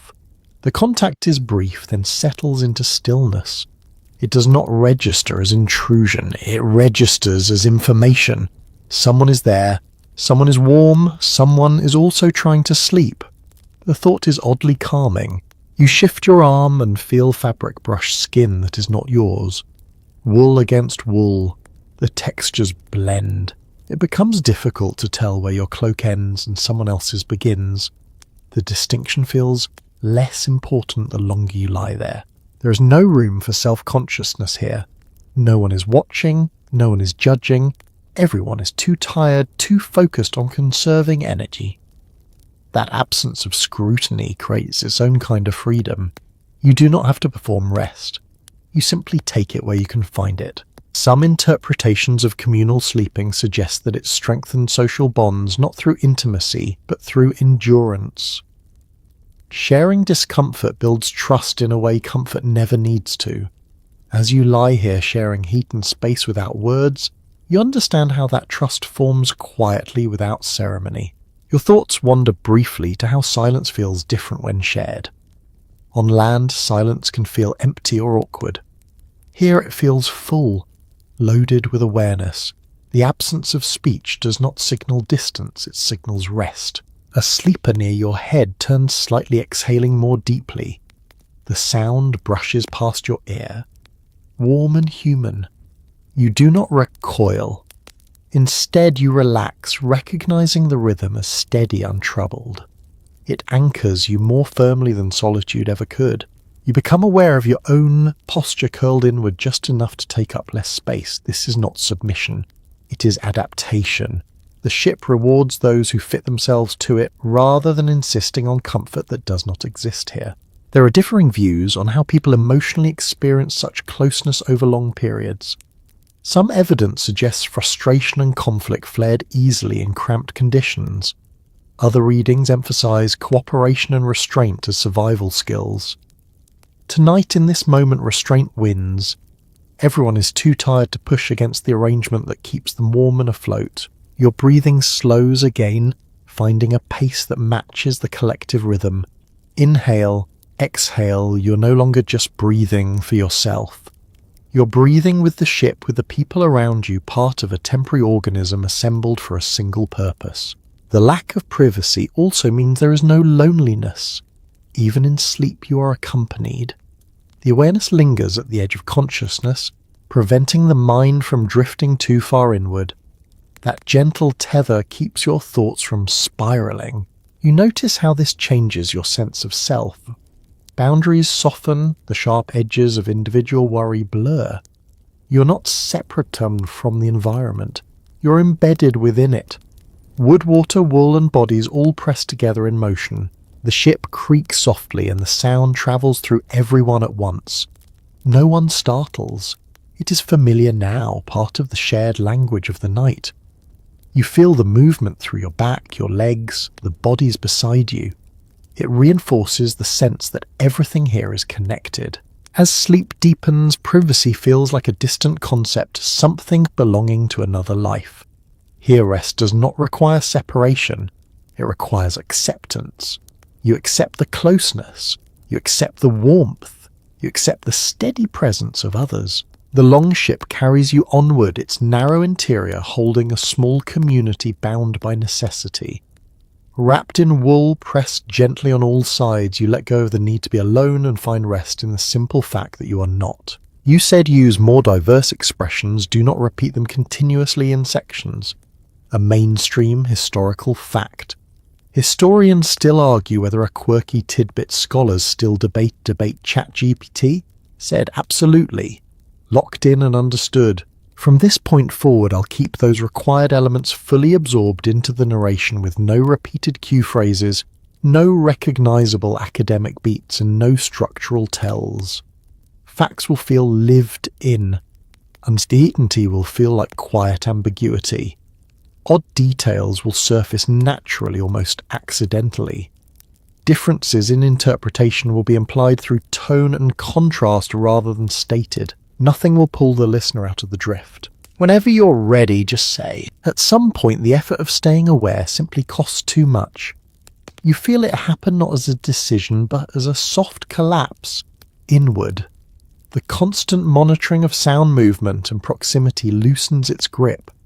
Your thoughts slow, then stretch, then thin out, leaving behind a quiet clarity that feels almost unfamiliar. This is not deep sleep yet.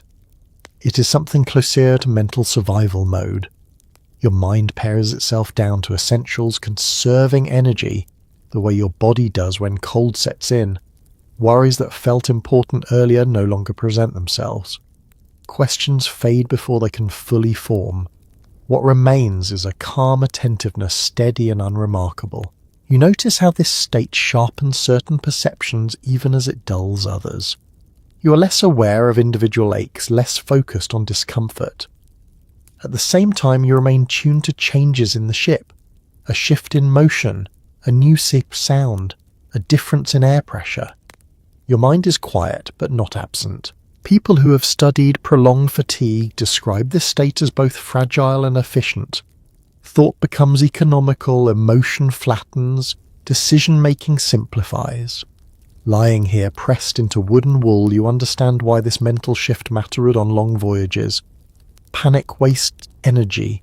Overthinking drains strength. Calm attention preserves both. Your body feels heavier, now limbs sinking more fully into the bench.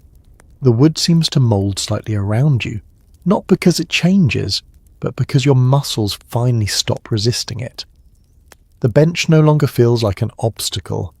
It feels like part of the environment, no more noteworthy than the air you breathe. A memory drifts up uninvited, something small and ordinary. A sound from home, a familiar smell. It passes quickly without stirring longing. Even nostalgia requires energy and your mind seems unwilling to spend it. Instead, you remain here present in a way that feels surprisingly neutral. Around you, others appear to have reached the same state. Breathing deepens and evens out. Movements become rare and slow. The ship feels quieter not because it is making less noise, but because fewer minds are reacting to it. Collective fatigue settles like a blanket. You realize that this calm is not accidental. It is learned. Repeated exposure to discomfort teaches the mind when to let go. Over time, this state would come more quickly, arriving earlier in the night, lasting longer. Tonight, you have reached it by necessity rather than familiarity. There are differing interpretations of how this mental adaptation shaped people who spent much of their lives at sea. Some suggest it fostered resilience and emotional control. Others point to the toll it may have taken, flattening responses and dulling sensitivity over time. Lying here, you feel both possibilities hovering. Calm can be strength, it can also be armor. The ship rocks gently, and you move with it without thinking. Your breath adjusts automatically. There is no commentary, no internal narration, just sensation and response paired efficiently. This is rest stripped to its most basic form. A faint sound reaches you from far off, perhaps another vessel, perhaps nothing at all. Your mind registers it, assesses it, and dismisses it within a heartbeat. No threat, no action required. You remain still. You feel oddly capable in this state, as if you could wake fully at a moment's notice if needed. That potential hums quietly beneath the calm. You are resting but not helpless. The distinction matters here. The darkness feels less heavy now, less pressing. It has become part of the background, no longer something to push against. Your sense of self feels smaller, not diminished, but simplified. Fewer edges, fewer demands. The Longship continues its steady movement through water you cannot see. It does not require your attention. It does not ask for reassurance. It simply does what it was built to do. As your mind drifts closer to true sleep, this calm remains holding steady. You are no longer managing the night. You're moving through it quietly, efficiently, letting go of anything that does not serve rest. Wrapped in wool, surrounded by others, in the same half-silent state you float just beneath full awareness, balanced carefully between readiness and release. The ship carries you there without comment, and for now, that balance is enough. The idea of land returns slowly, not as a place you can picture clearly, but as a contrast your body remembers. Even in this half-sleep, you sense how different rest feels when the ground does not move beneath you. The thought surfaces briefly, then settles, more observation than longing. Sleeping here has changed your expectations enough that land-based comfort feels almost abstract. On to sudden shore sleep usually means separation, a bed apart from the others. Walls, quiet that does not shift or breathe. On the Longship, rest is communal and responsive. You do not sink into stillness, you float within motion. The difference is subtle but profound, and your body notices it even if your mind does not dwell on it. Your muscles carry a faint constant engagement, a readiness that never fully releases. On land they would slacken completely, trusting the ground to remain where it is. Here they remain gently alert, prepared to adjust.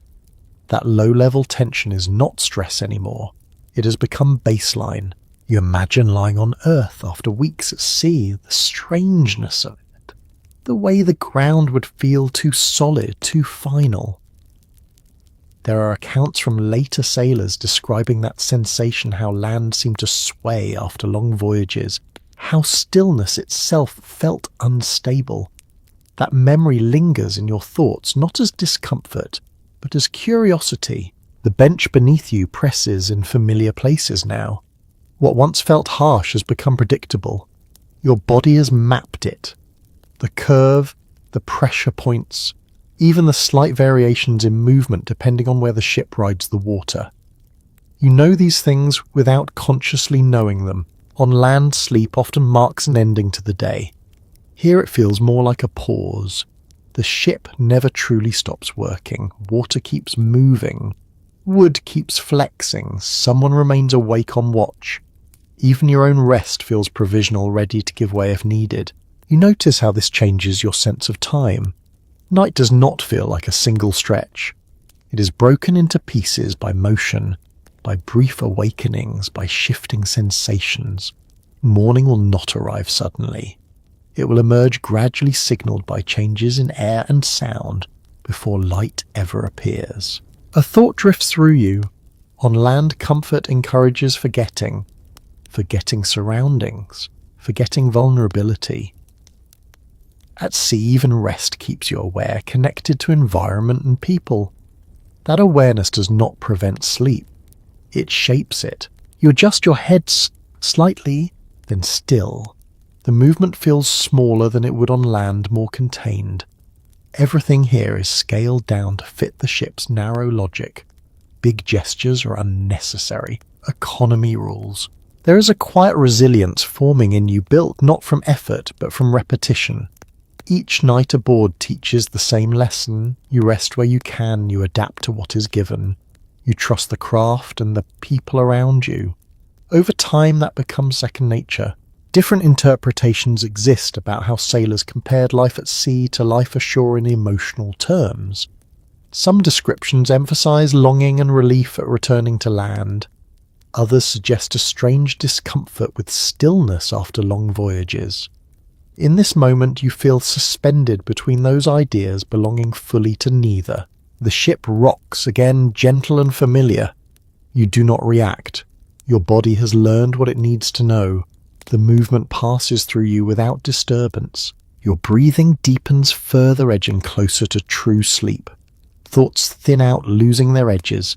The comparison between land and sea fades, no longer necessary. Here is where you are.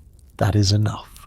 The Longship carries you onward, neither land nor water, but something in between. And as you rest within it, you realize that sleep here is not about escape. It is about coexistence, sharing motion, sharing space, sharing the night. You let that realization drift away, with the rest of your thoughts settling into the quiet rhythm that has become familiar. The bench supports you. The ship moves. The sea surrounds you. And somewhere beyond awareness, morning continues its slow approach. Before sleep fully claims you again, small habits surface, the kind people perform without thinking when night settles in. They are not formal ceremonies, not announced or shared, but they repeat often enough to feel intentional. You feel one of these habits stirring in yourself, a quiet need to mark the moment before letting go. You tug your cloak one last time, smoothing it across your chest, making sure no edge is twisted in a way that will irritate you later. It is a simple act, but it signals something important. You are done adjusting, you are ready to rest. Around you, others perform their own versions of the same thing. A hand checks a knot, a strap is loosened slightly, a shield is nudged into a more reliable position. These small routines matter. They give the mind something familiar to hold on to in an environment that is otherwise unpredictable. People who lived and travelled this way learn to create calm through repetition, even when conditions change nightly. The habit itself becomes the reassurance. You notice someone nearby murmur a few words under their breath, not loud enough to make out. It could be a prayer, it could be a name, it could be nothing more than a half-formed thought slipping free as sleep approaches. You do not react. Words at night are personal even in shared space. There is evidence from later written sources that many sailors carried simple beliefs or phrases meant to offer protection at sea. Not elaborate rituals, just quiet acknowledgements of forces larger than themselves. Whether spoken or merely thought, these gestures helped people feel oriented in a world where control was limited. You find yourself doing something similar without planning it. You take a slow breath and let it out fully longer than necessary. The exhale feels like a signal to your body. There is nothing more to do right now. Let the ship handle the rest. The sound of water and wood continues uninterrupted. The ship does not pause for anyone's private moment, and yet these moments exist anyway, threaded into the larger noise. That contrast feels important.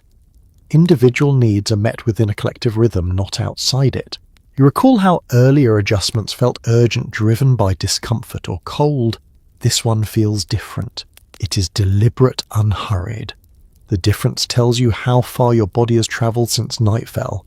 What once demanded constant attention now requires only a final check. Somewhere farther down the ship, someone shifts position and settles again with a soft sigh. The sound carries relief more than restlessness. You recognise it. That sigh means they have found a position they can live with for a while. In this environment, that counts as success. The air feels steadier now, less damp, less sharp, or perhaps you have simply stopped measuring it so closely. Either way, your awareness narrows to what is immediately around you. The bench, the cloak, the warmth beside you. Everything else recedes. You notice that fear has been absent for a while. Not because danger is impossible, but because your mind has decided it is not useful to dwell there. That choice feels learned, not forced. You accept the limits of what you can control and rest inside them. Different accounts from maritime cultures describe similar nighttime behaviours, small rituals, familiar checks, quiet acknowledgements before sleep. They appear wherever people face uncertainty together, whether on water or land. The specifics vary, the intention stays the same. You curl your fingers slightly, then let them relax. Your hands no longer feel the need to grip anything. Trust has taken their place. Trust in the ship's shape, trust in the people around you, trust in the routines that have carried countless nights before this one. The Longship creaks softly, a sound you no longer interpret as warning or reassurance. It simply exists. That neutrality is comforting. Not everything needs meaning attached to it. Your breathing slows further, each breath deeper than the last. The space between thoughts stretches. Words dissolve before they fully form. The last habit, the last check, is complete. You're aware that morning will come eventually, but it feels distant, not something to prepare for yet. Night still has work to do, and your role in it now is simple. Rest, conserve, wait. Wrapped in wool and habit, you let yourself sink again, this time without resistance. The ship holds steady beneath you, carrying not just bodies and cargo, but these quiet, repeated gestures that make sleep possible. You drift supported by routine as much as by wood and water, and allow the night to continue without you for a while. Fear does not vanish at night, it simply changes shape. It becomes quieter, more subtle, slipping into the edges of thought instead of announcing itself. As you lie there wrapped in wool and habit, you feel it occasionally brush past testing whether it still has your attention. It arrives as questions that never fully form. What if the wind shifts suddenly? What if something moves too close in the dark? Or what if the sea decides it wants more than it has been given so far? These thoughts surface briefly, then drift away, not chased, not invited to stay. You notice how experience seems to dull fear without erasing it. Those who have slept this way many times lie more still, breathe more evenly. Their bodies trust the ship in a way yours is still learning. That trust does not come from believing nothing will go wrong. It comes from knowing that worry does not prevent it. The ship creaks softly beneath you, a sound that once might have triggered alarm. Now it barely registers. Your body files it under familiar harmless. Wood moves. Water answers. This conversation has been ongoing since nightfall, and nothing about it suggests urgency. You think briefly about bravery, how it is often imagined as loud and decisive. Here it feels muted. Quiet endurance. The ability to rest even when certainty is impossible. That kind of courage rarely looks impressive. It looks like stillness. A small sound from the water catches your attention. Something breaks the surface nearby, then disappears. Your muscles tense for a heartbeat. Then you relax again. The sea is full of life. Most of it does not care about you at all. There are accounts from many maritime cultures that speak of this balance between fear and familiarity. Sailors learned to recognize which sensations mattered and which could be ignored. That skill did not remove danger. It made living alongside it possible. You adjust your breathing again, deeper, now slower. Fear feeds on shallow breaths and tight muscles. Calm starves it. You feel that a shift happen physically, your chest loosening, your jaw unclenching. Nearby, someone exhales sharply, then settles. You sense the same negotiation happening in them. A moment of tension, a conscious release. Fear is shared here too, even when no one names it. The darkness helps. Without visuals to fixate on your mind, has fewer hooks for imagination to cling to. Sounds remain, motion remains, but shapes do not leap out to be misinterpreted. In this way, night offers a strange protection. You realize that the Longship itself encourages this balance. It is narrow, contained. There is nowhere to pace, nowhere to stand and brood. The space funnels energy inward towards stillness. Anxiety has little room to perform. Your thoughts drift towards those who have faced far worse nights than this. Rougher seas, colder air, longer darkness, the knowledge that people endured those conditions and still slept when they could offer as quiet reassurance. This night is not unique. It is part of a long pattern. You feel your body sink further into the bench as tension drains away. Fear does not disappear completely. It never does. But it settles into a manageable shape small enough to carry without effort. The ship moves steadily on, indifferent to your internal negotiations. Its confidence is not emotional. It is structural. Planks fitted carefully. Seams sealed with tar. Shape refined through use. You trust that more than you trust thoughts. As sleep deepens, fear fades into the background, no longer loud enough to demand attention. It becomes just another sensation among many, like cold or motion. Not pleasant, not overwhelming. Wrapped in wool, surrounded by others who understand this balance instinctively, you let yourself drift again. Bravery here is not about conquering fear, it is about resting anyway. The Longship carries that quiet courage forward with you through darkness and water holding steady while you finally let go and sleep. At some point during the night, the ship stops feeling like an object beneath you and starts to feel like something alive. Not in a dramatic way. Not with intention or awareness. More like the way a familiar animal shifts its weight or breathes while sleeping nearby. You sense it through vibration, through sound, through the way motion passes predictably from one part of the hull to another. You no longer react to each movement individually. Instead, you feel the ship as a whole. A lift begins near the bow and travels beneath you. A subtle twist follows, then release. Your body follows along without instruction, muscles adjusting before thought arrives. This cooperation feels earned, the result of hours spent learning each other's habits. The wood beneath you holds a memory of motion. It creaks in places you now recognize, like a voice with a familiar accent. Some sounds mean strain, others mean settling. You have learned the difference without being taught. That knowledge rests in your body, not your thoughts. People who have studied traditional seafaring often note how sailors spoke about their vessels with affection and respect, sometimes even naming them. Not because they believed the ship was conscious, but because trust grew through repeated survival. Night after night, the same structure carried them across water that offered no guarantees. You feel that trust now. It is quiet and practical. You trust the bench to hold, the hull to flex, the seams to keep water where it belongs. You trust the ship not because it promises safety, but because it has not failed yet. Your breathing aligns more fully with the ship's rhythm. When it rises, you inhale. When it settles, you exhale. This is not deliberate. It simply happens, like syncing your pace to someone walking beside you. The effect is calming, grounding. The person beside you shifts slightly and you barely notice. The movement blends into the larger pattern. Individual motions lose their sharpness, absorbed by the collective. You're less aware of where your body ends and the environment begins. You think briefly about how strange this would feel at first, the idea of trusting something so completely while asleep. And yet here you are doing exactly that. Trust, you realize, is not a belief.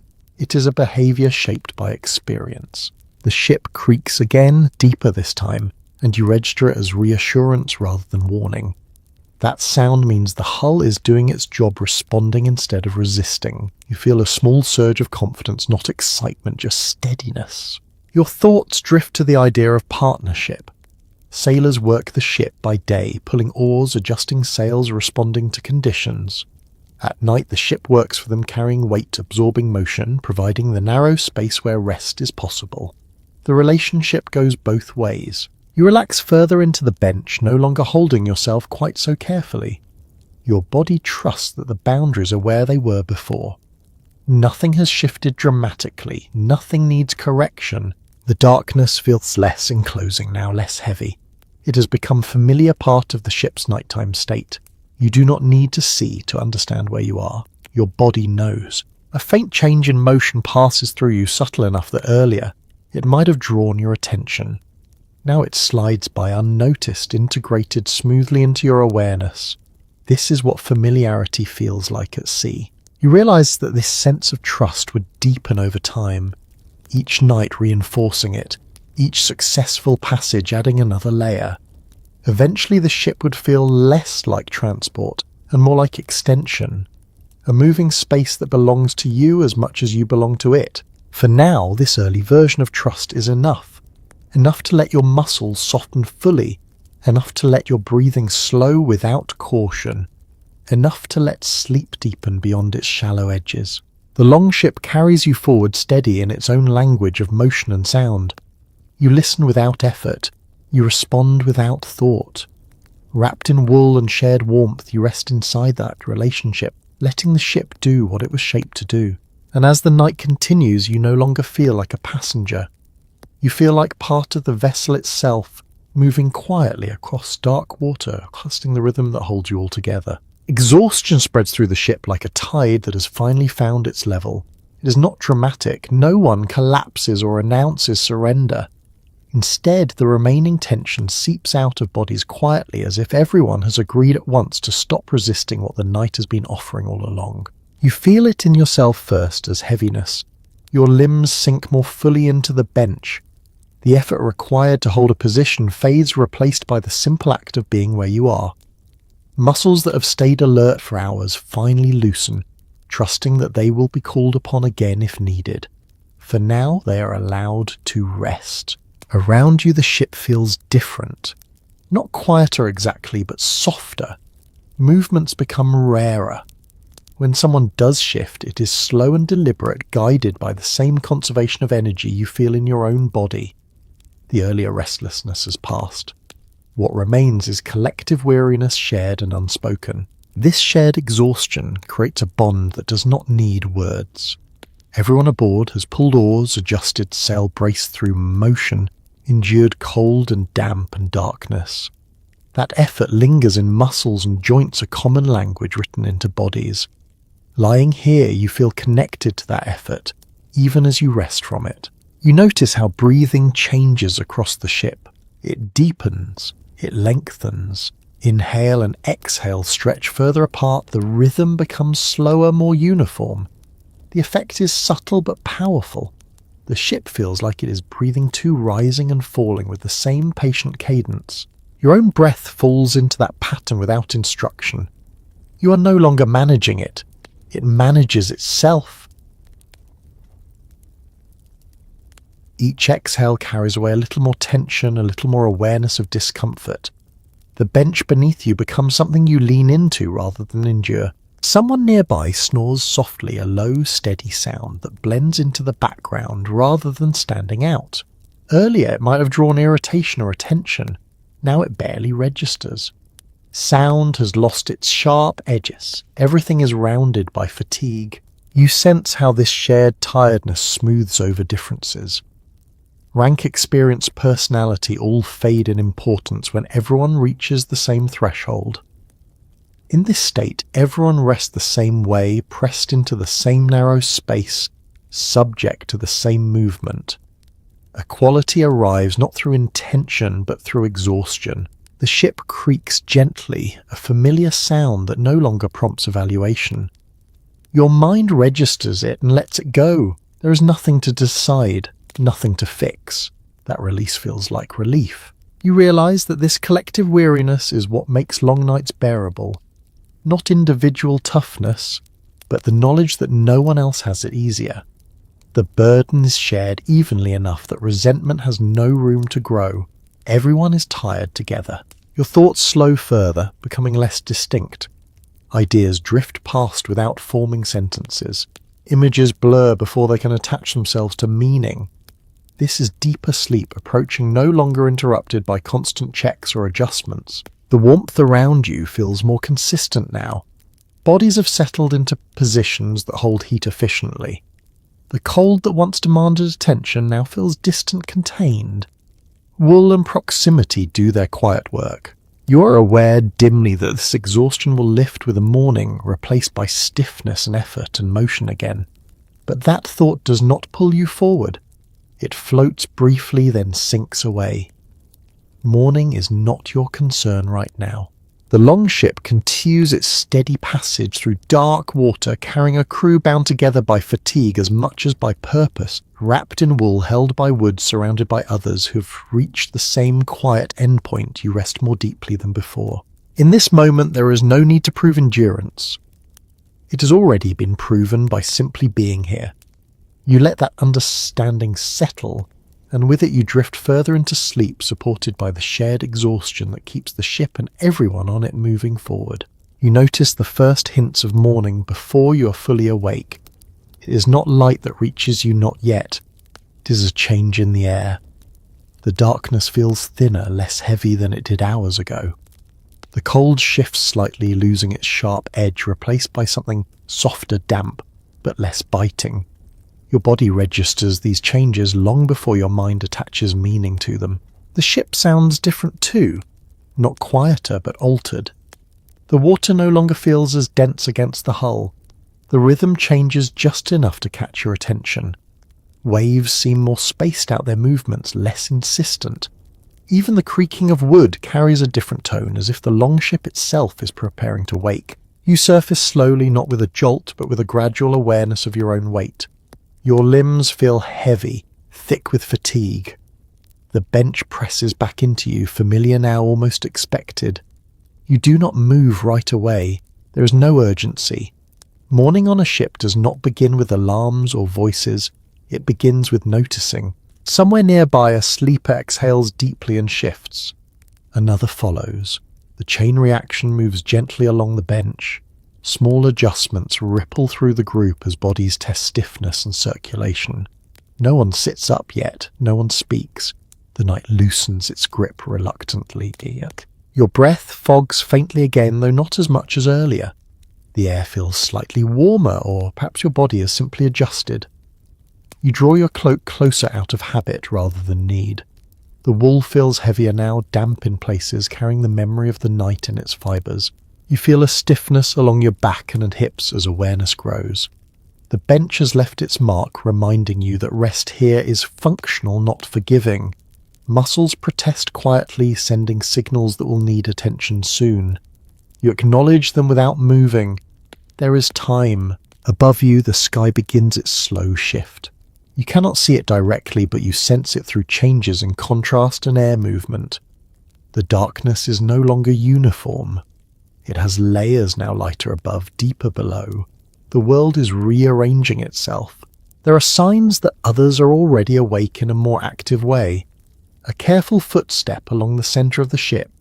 The faint clink of something metal being adjusted. A rope drawn through a hand tested gently. Those on watch or rising early move with deliberate care, mindful of sleepers who are not ready yet. Your thoughts begin to return, still slow, still heavy. You think of how different this awakening feels from mornings on land. No sudden transition, no clear line between night and day. Instead, a gradual blending, one state dissolving into the next. You roll your shoulders slightly, testing the movement. The stiffness answers immediately, sharp but manageable. You stop before it turns into discomfort. Stretching too quickly would feel aggressive here, both to your body and to those around you. Everything is done in moderation. The ship creaks again, a sound you now recognise as mourning rather than warning. Wood expanding slightly as temperature changes. Seams adjusting. The vessel responds to daylight even before the sun is visible. Someone near your feet sits up carefully, then pauses, perhaps gauging whether they are blocking space or light.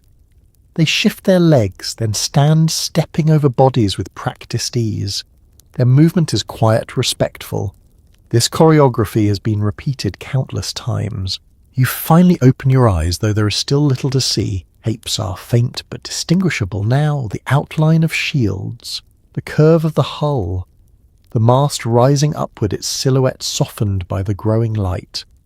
You blink slowly, letting your vision adjust without strain. The smell of the ship changes again. Morning air brings a slightly fresher note, mixing with the familiar sense of tar and wool. It does not erase them, it layers over them. The result feels lighter, more breathable. Your stomach stirs, reminding you of its existence. Hunger creeps in cautiously, not sharp, just present. It joins the list of sensations waiting to be addressed. Food will come later. For now, waking takes priority. You become aware of how the ship feels under you now, still moving but more gently. The motion that once demanded constant negotiation has softened into something almost reassuring. Your body adjusts without thought, as if this were the most natural thing in the world. Around you, others continue to wake in stages. A hand reaches for a cloak. A belt is tightened. A yawn is stifled. No one rushes. Horning does not reward speed here. It rewards readiness. You sit up slowly, vertebra by vertebra, pausing when some stiffness flares. The movement sends a faint creak through the bench, answered by the hull beneath. You steady yourself with one hand against wood that feels cool but solid.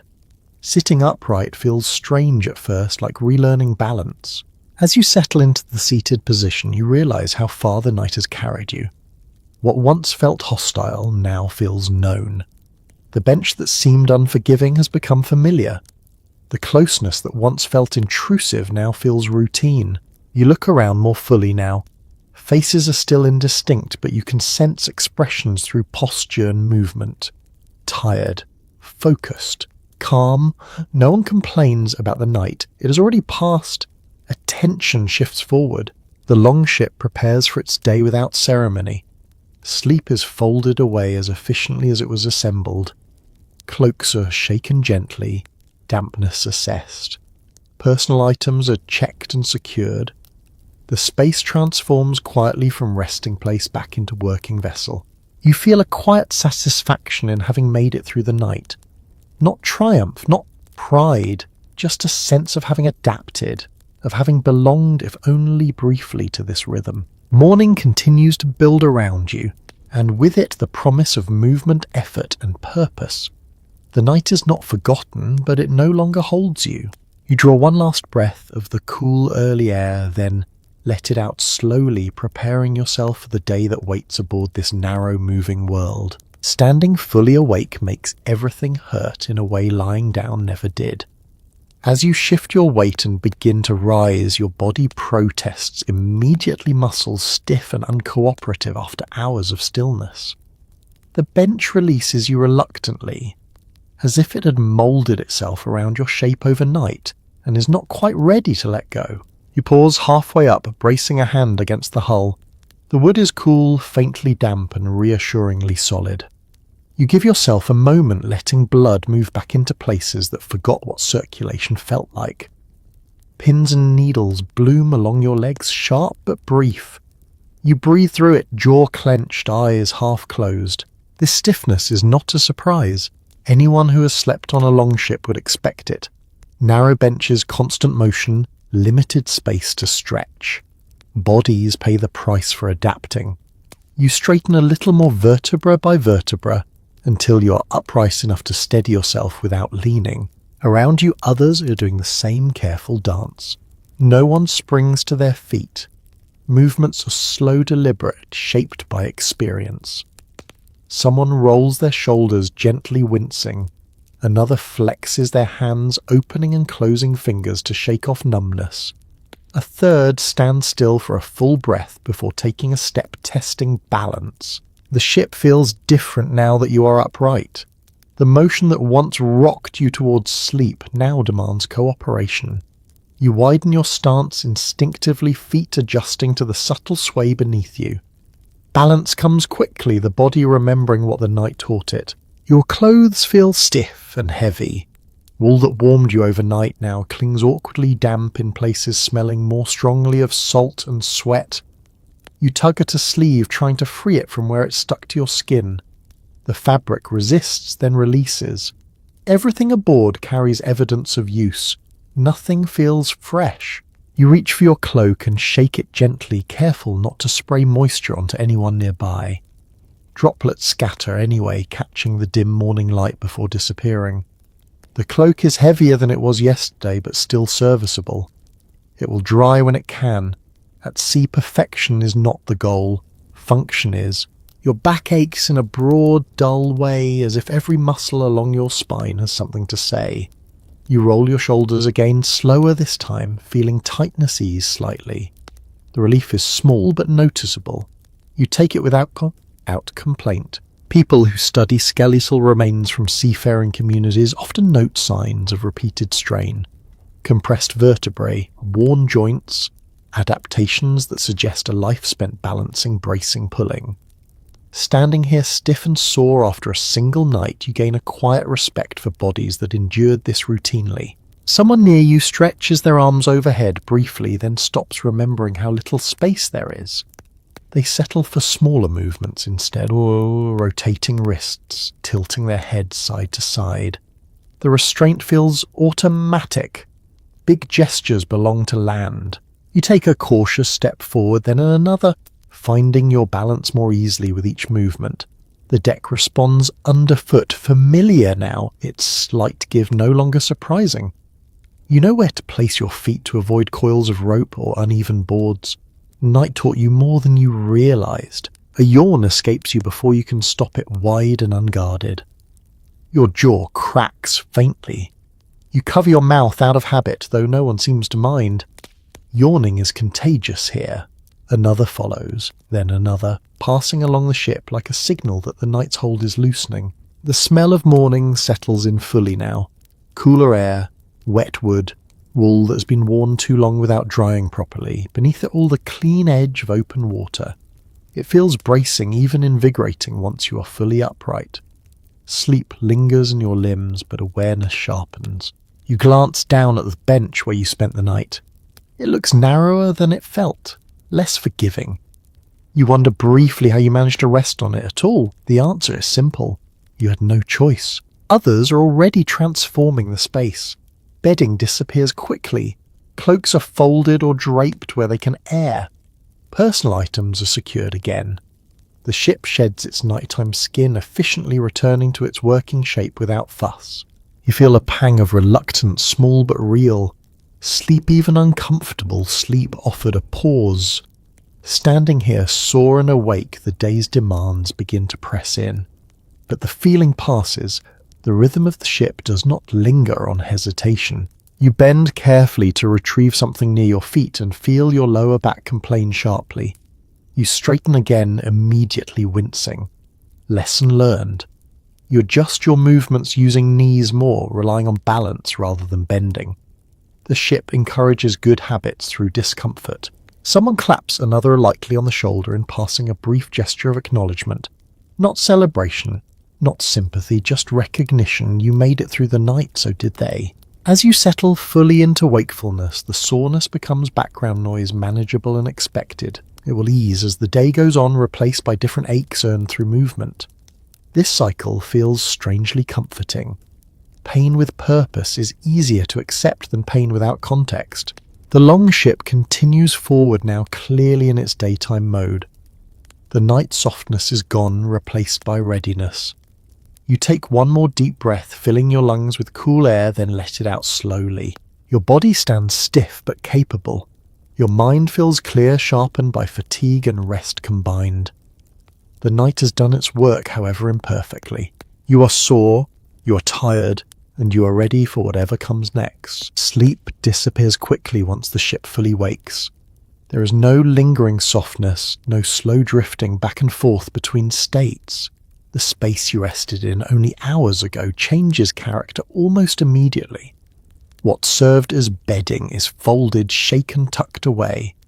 What felt like a shared dormitory turns back into a working platform with surprising speed. You watch this happen around you and then join in hands moving before thought catches up. The cloak you slept in is lifted, checked for dampness, and repositioned where it will not interfere with movement. Any straw that might have been used is gathered and removed. Nothing is left loose. Loose things trip feet. Loose things slide. Loose things become problems. The bench that cradled you through the night is no longer a place to lie. It is a seat again, a workstation, a surface meant for leverage and effort. You feel that shift in your posture immediately. Your body straightens without being told. Rest has ended. Purpose takes its place. There is something almost ritualistic about how quickly this happens, even though no one frames it that way. Years of repetition have smoothed the process down to essentials. No one asks what goes where. Everyone already knows. Morning does not bring discussion, it brings action. You fold your cloak carefully, not neatly, just efficiently, keeping damp sections exposed to air if possible. It will dry when conditions allow. If not, it will be worn damp again. This calculation feels automatic now. Comfort is secondary, readiness matters more. Around you others do the same. A chest lid opens briefly then closes. A strap is tightened.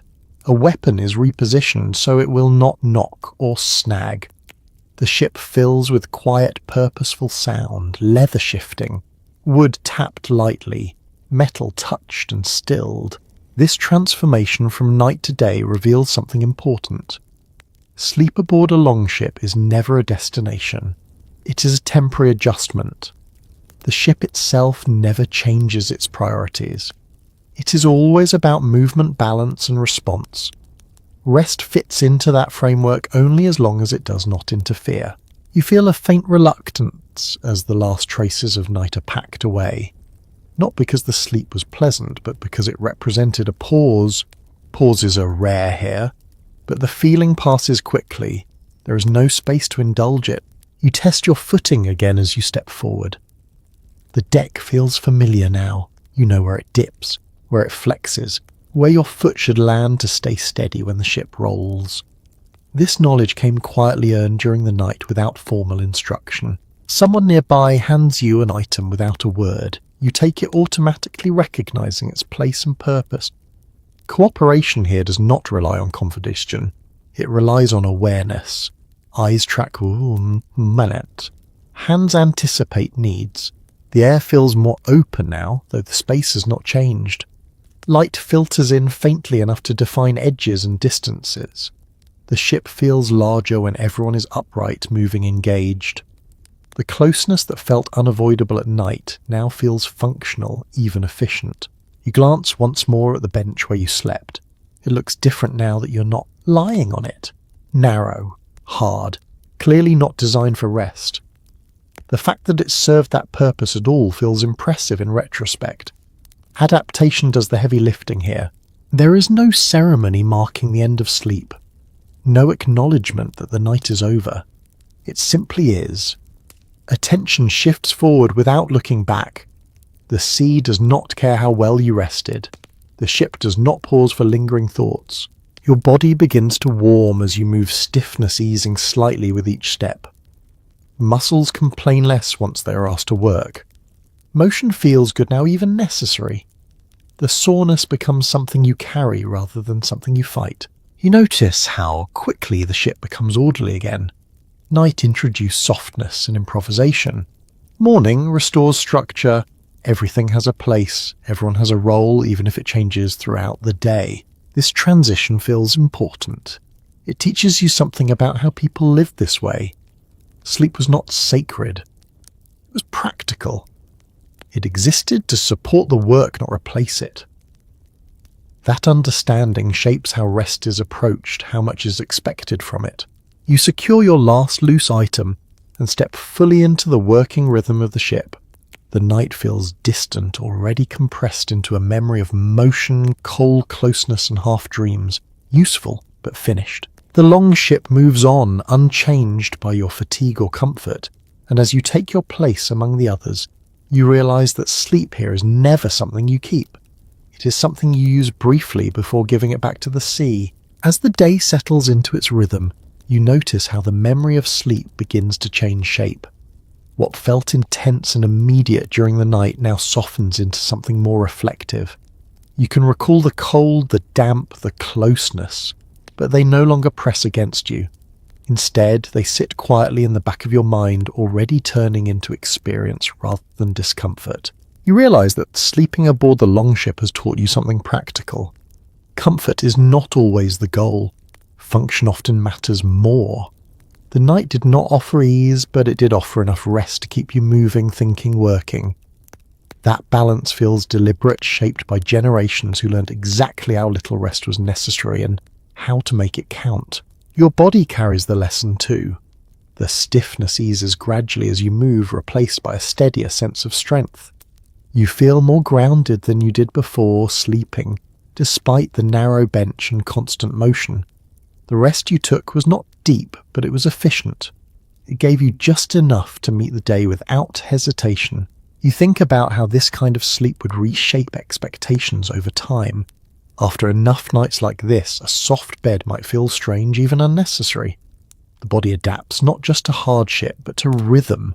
Here the rhythm is dictated by water, wind and wood. Everything else adjusts around that. There are hints in the material record that people who lived much of their lives at sea developed a different relationship with rest. Rest altogether. Sleep became something flexible, taken in short stretches whenever conditions allowed. Lying down was not always required. Closing one's eyes and conserving energy could be enough. You begin to understand how that mindset forms. A small, easily overlooked detail comes to mind. Many tools and objects from seafaring cultures show wear patterns that suggest they were handled even during rest periods. Hands stayed busy, mind stayed lightly alert. Sleep did not mean complete disengagement. It meant shifting into a quieter mode. You glance around the ship as others work. No one talks about the night. There is no comparison of who slept well or poorly. That information does not matter now. What matters is that everyone is here standing capable, moving forward. The night did its job simply by allowing that. You feel a quiet respect for the people who live this way regularly. Not admiration in a dramatic sense, but recognition. They shaped their lives around environments that did not bend easily. They learned to rest without luxury to recover, without stillness to trust their bodies to adapt. Your thoughts drift briefly to how modern sleep is often treated as something fragile, something that must be protected and optimized. Here, sleep is resilient. It happens in spite of noise, discomfort, and interruption. It does not need ideal conditions, it needs opportunity. The Longship moves steadily beneath you, its motion now a familiar presence rather than a challenge. You no longer think about where to place your feet or how to brace yourself. Your body handles those decisions on its own. That ease is the true gift of the night. Not rest alone, but adaptation. You notice how the memory of closeness has shifted too. What once felt intrusive now feels like shared endurance. The night pressed everyone together, and in doing so it reduced distance in ways that daylight never does. That bond does not need to be named to be felt. As the day continues, the night's lessons remain quietly active. You move with more awareness. You conserve energy instinctively. You accept small discomforts without irritation.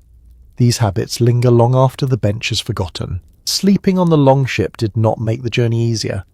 It made you better suited to it. That distinction matters. The night did not pamper you. It prepared you. And as you continue on, you carry that preparation with you, steady and unremarkable, woven into your movements and thoughts.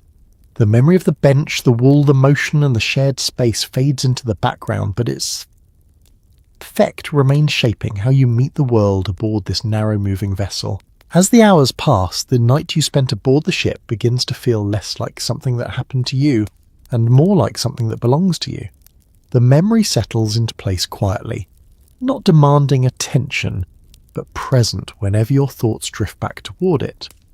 It does not replay as a series of events. It exists as a sensation, a mood, a physical understanding that lingers beneath everything else. You notice this when the ship moves in a familiar way and your body responds without thought. A slight roll, a shift in wind, your feet adjust automatically. Balance comes before awareness. That ease traces itself back to the night, to the hours spent listening, adapting learning without instruction. Sleep did not erase that learning, it sealed it. When you think of the bench, now you do not remember discomfort first. You remember the way your body eventually fit into it. How resistance faded. How stillness arrived, not because conditions improved, but because you stopped arguing with them. That lesson carries weight far beyond the night itself. The memory of shared space returns too softened by time.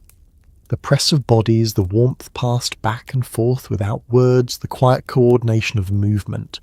What felt unavoidable then now feels purposeful. You understand how closeness became normal, even necessary, in a place where isolation would have been dangerous. Your mind circles these memories the way it circles a shoreline, never landing for long, just passing close enough to recognize familiar shapes. The smell of wool and tar, the sound of water against wood, the feeling of waking briefly and realizing everything was still intact. These details surface and sink again unforced. You realize that the night taught you how little explanation is needed for endurance. No speeches, no motivation, just repetition, just acceptance. People did not survive these journeys because they enjoyed them. They survived because they learned how to live within limits without wasting energy wishing those limits away. The memory of fear returns as well, but dulled, stripped of urgency. It no longer feels sharp or threatening. Instead, it feels instructive. Fear existed. You noticed it. You did not let it rule you. That balance feels important, something worth remembering beyond this single voyage. You think about how this kind of sleep would linger in the body long after reaching land. How a bed might feel too soft, too still. How silence might feel strange without the constant murmur of movement. The idea does not trouble you. It simply feels plausible. The night aboard the Longship becomes a reference point, a quiet standard against which other nights might be measured. Not because it was better, but because it was honest. Nothing was hidden. Nothing was promised. Rest came when it could and left when it had to. You sense how these memories would grow simpler with time.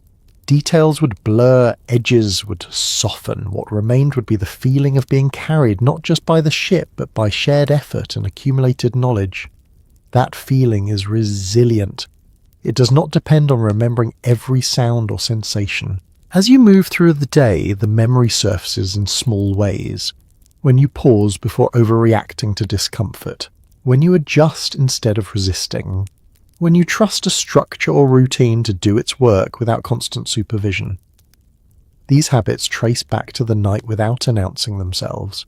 You realize that sleeping aboard the ship did more than rest your body.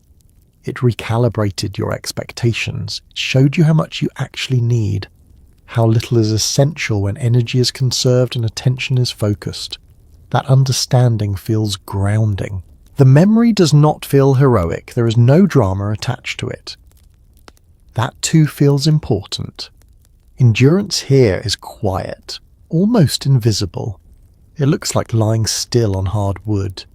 It looks like breathing slowly in the dark. It looks like waking and standing up anyway. You glance out towards the water, now visible in daylight, and feel a faint echo of the night stir in your chest. The sea looks different now, less mysterious, more familiar. You know what it sounds like when you're trying to sleep. You know how close it feels in the dark. That knowledge does not make it smaller. It makes it more real. The Longship continues on unchanged by your reflection. It does not care what you remember or forget. It moves according to its shape and the forces around it. That indifference feels strangely comforting. It allows memory to exist without needing to matter. As the day wears on, the night recedes further, becoming less immediate, more settled. But it does not disappear. It stays with you as a kind of background understanding, shaping how you move and think without asking for attention. You carry the night the way you carry balance, quietly, automatically, without comment, and in that way it continues to do its work long after sleep itself has ended. By the time the day has fully claimed the ship, the night feels distant, as if it happened to another version of you. And yet something of it remains settled deep enough that it does not need recalling. The Longship moves forward with the same steady confidence it carried through darkness, and you move with it quieter inside than before. You realize that sleeping here was never meant to be remembered in detail. It was not designed to leave behind vivid stories or dramatic moments. Its purpose was simpler: to reset you just enough, to carry you through the hours when movement did not stop but effort could pause. The night did exactly that without flourish or apology. The bench, the wool, the closeness, the cold, the damp, all of it fades into a single impression rather than separate memories. You do not miss any of it. You also do not reject it. It becomes part of the journey, inseparable from rowing, watching the horizon, feeling the wind change.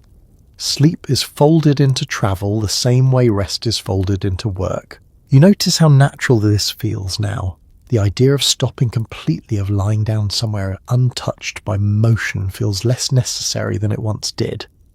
You understand on a physical level how people could cross long distances like this day after day, night after night.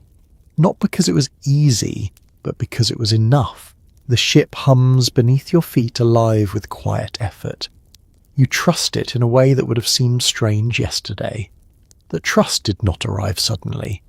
It grew during the night through small proofs repeated over and over. Nothing broke. Nothing failed. Morning came. You glanced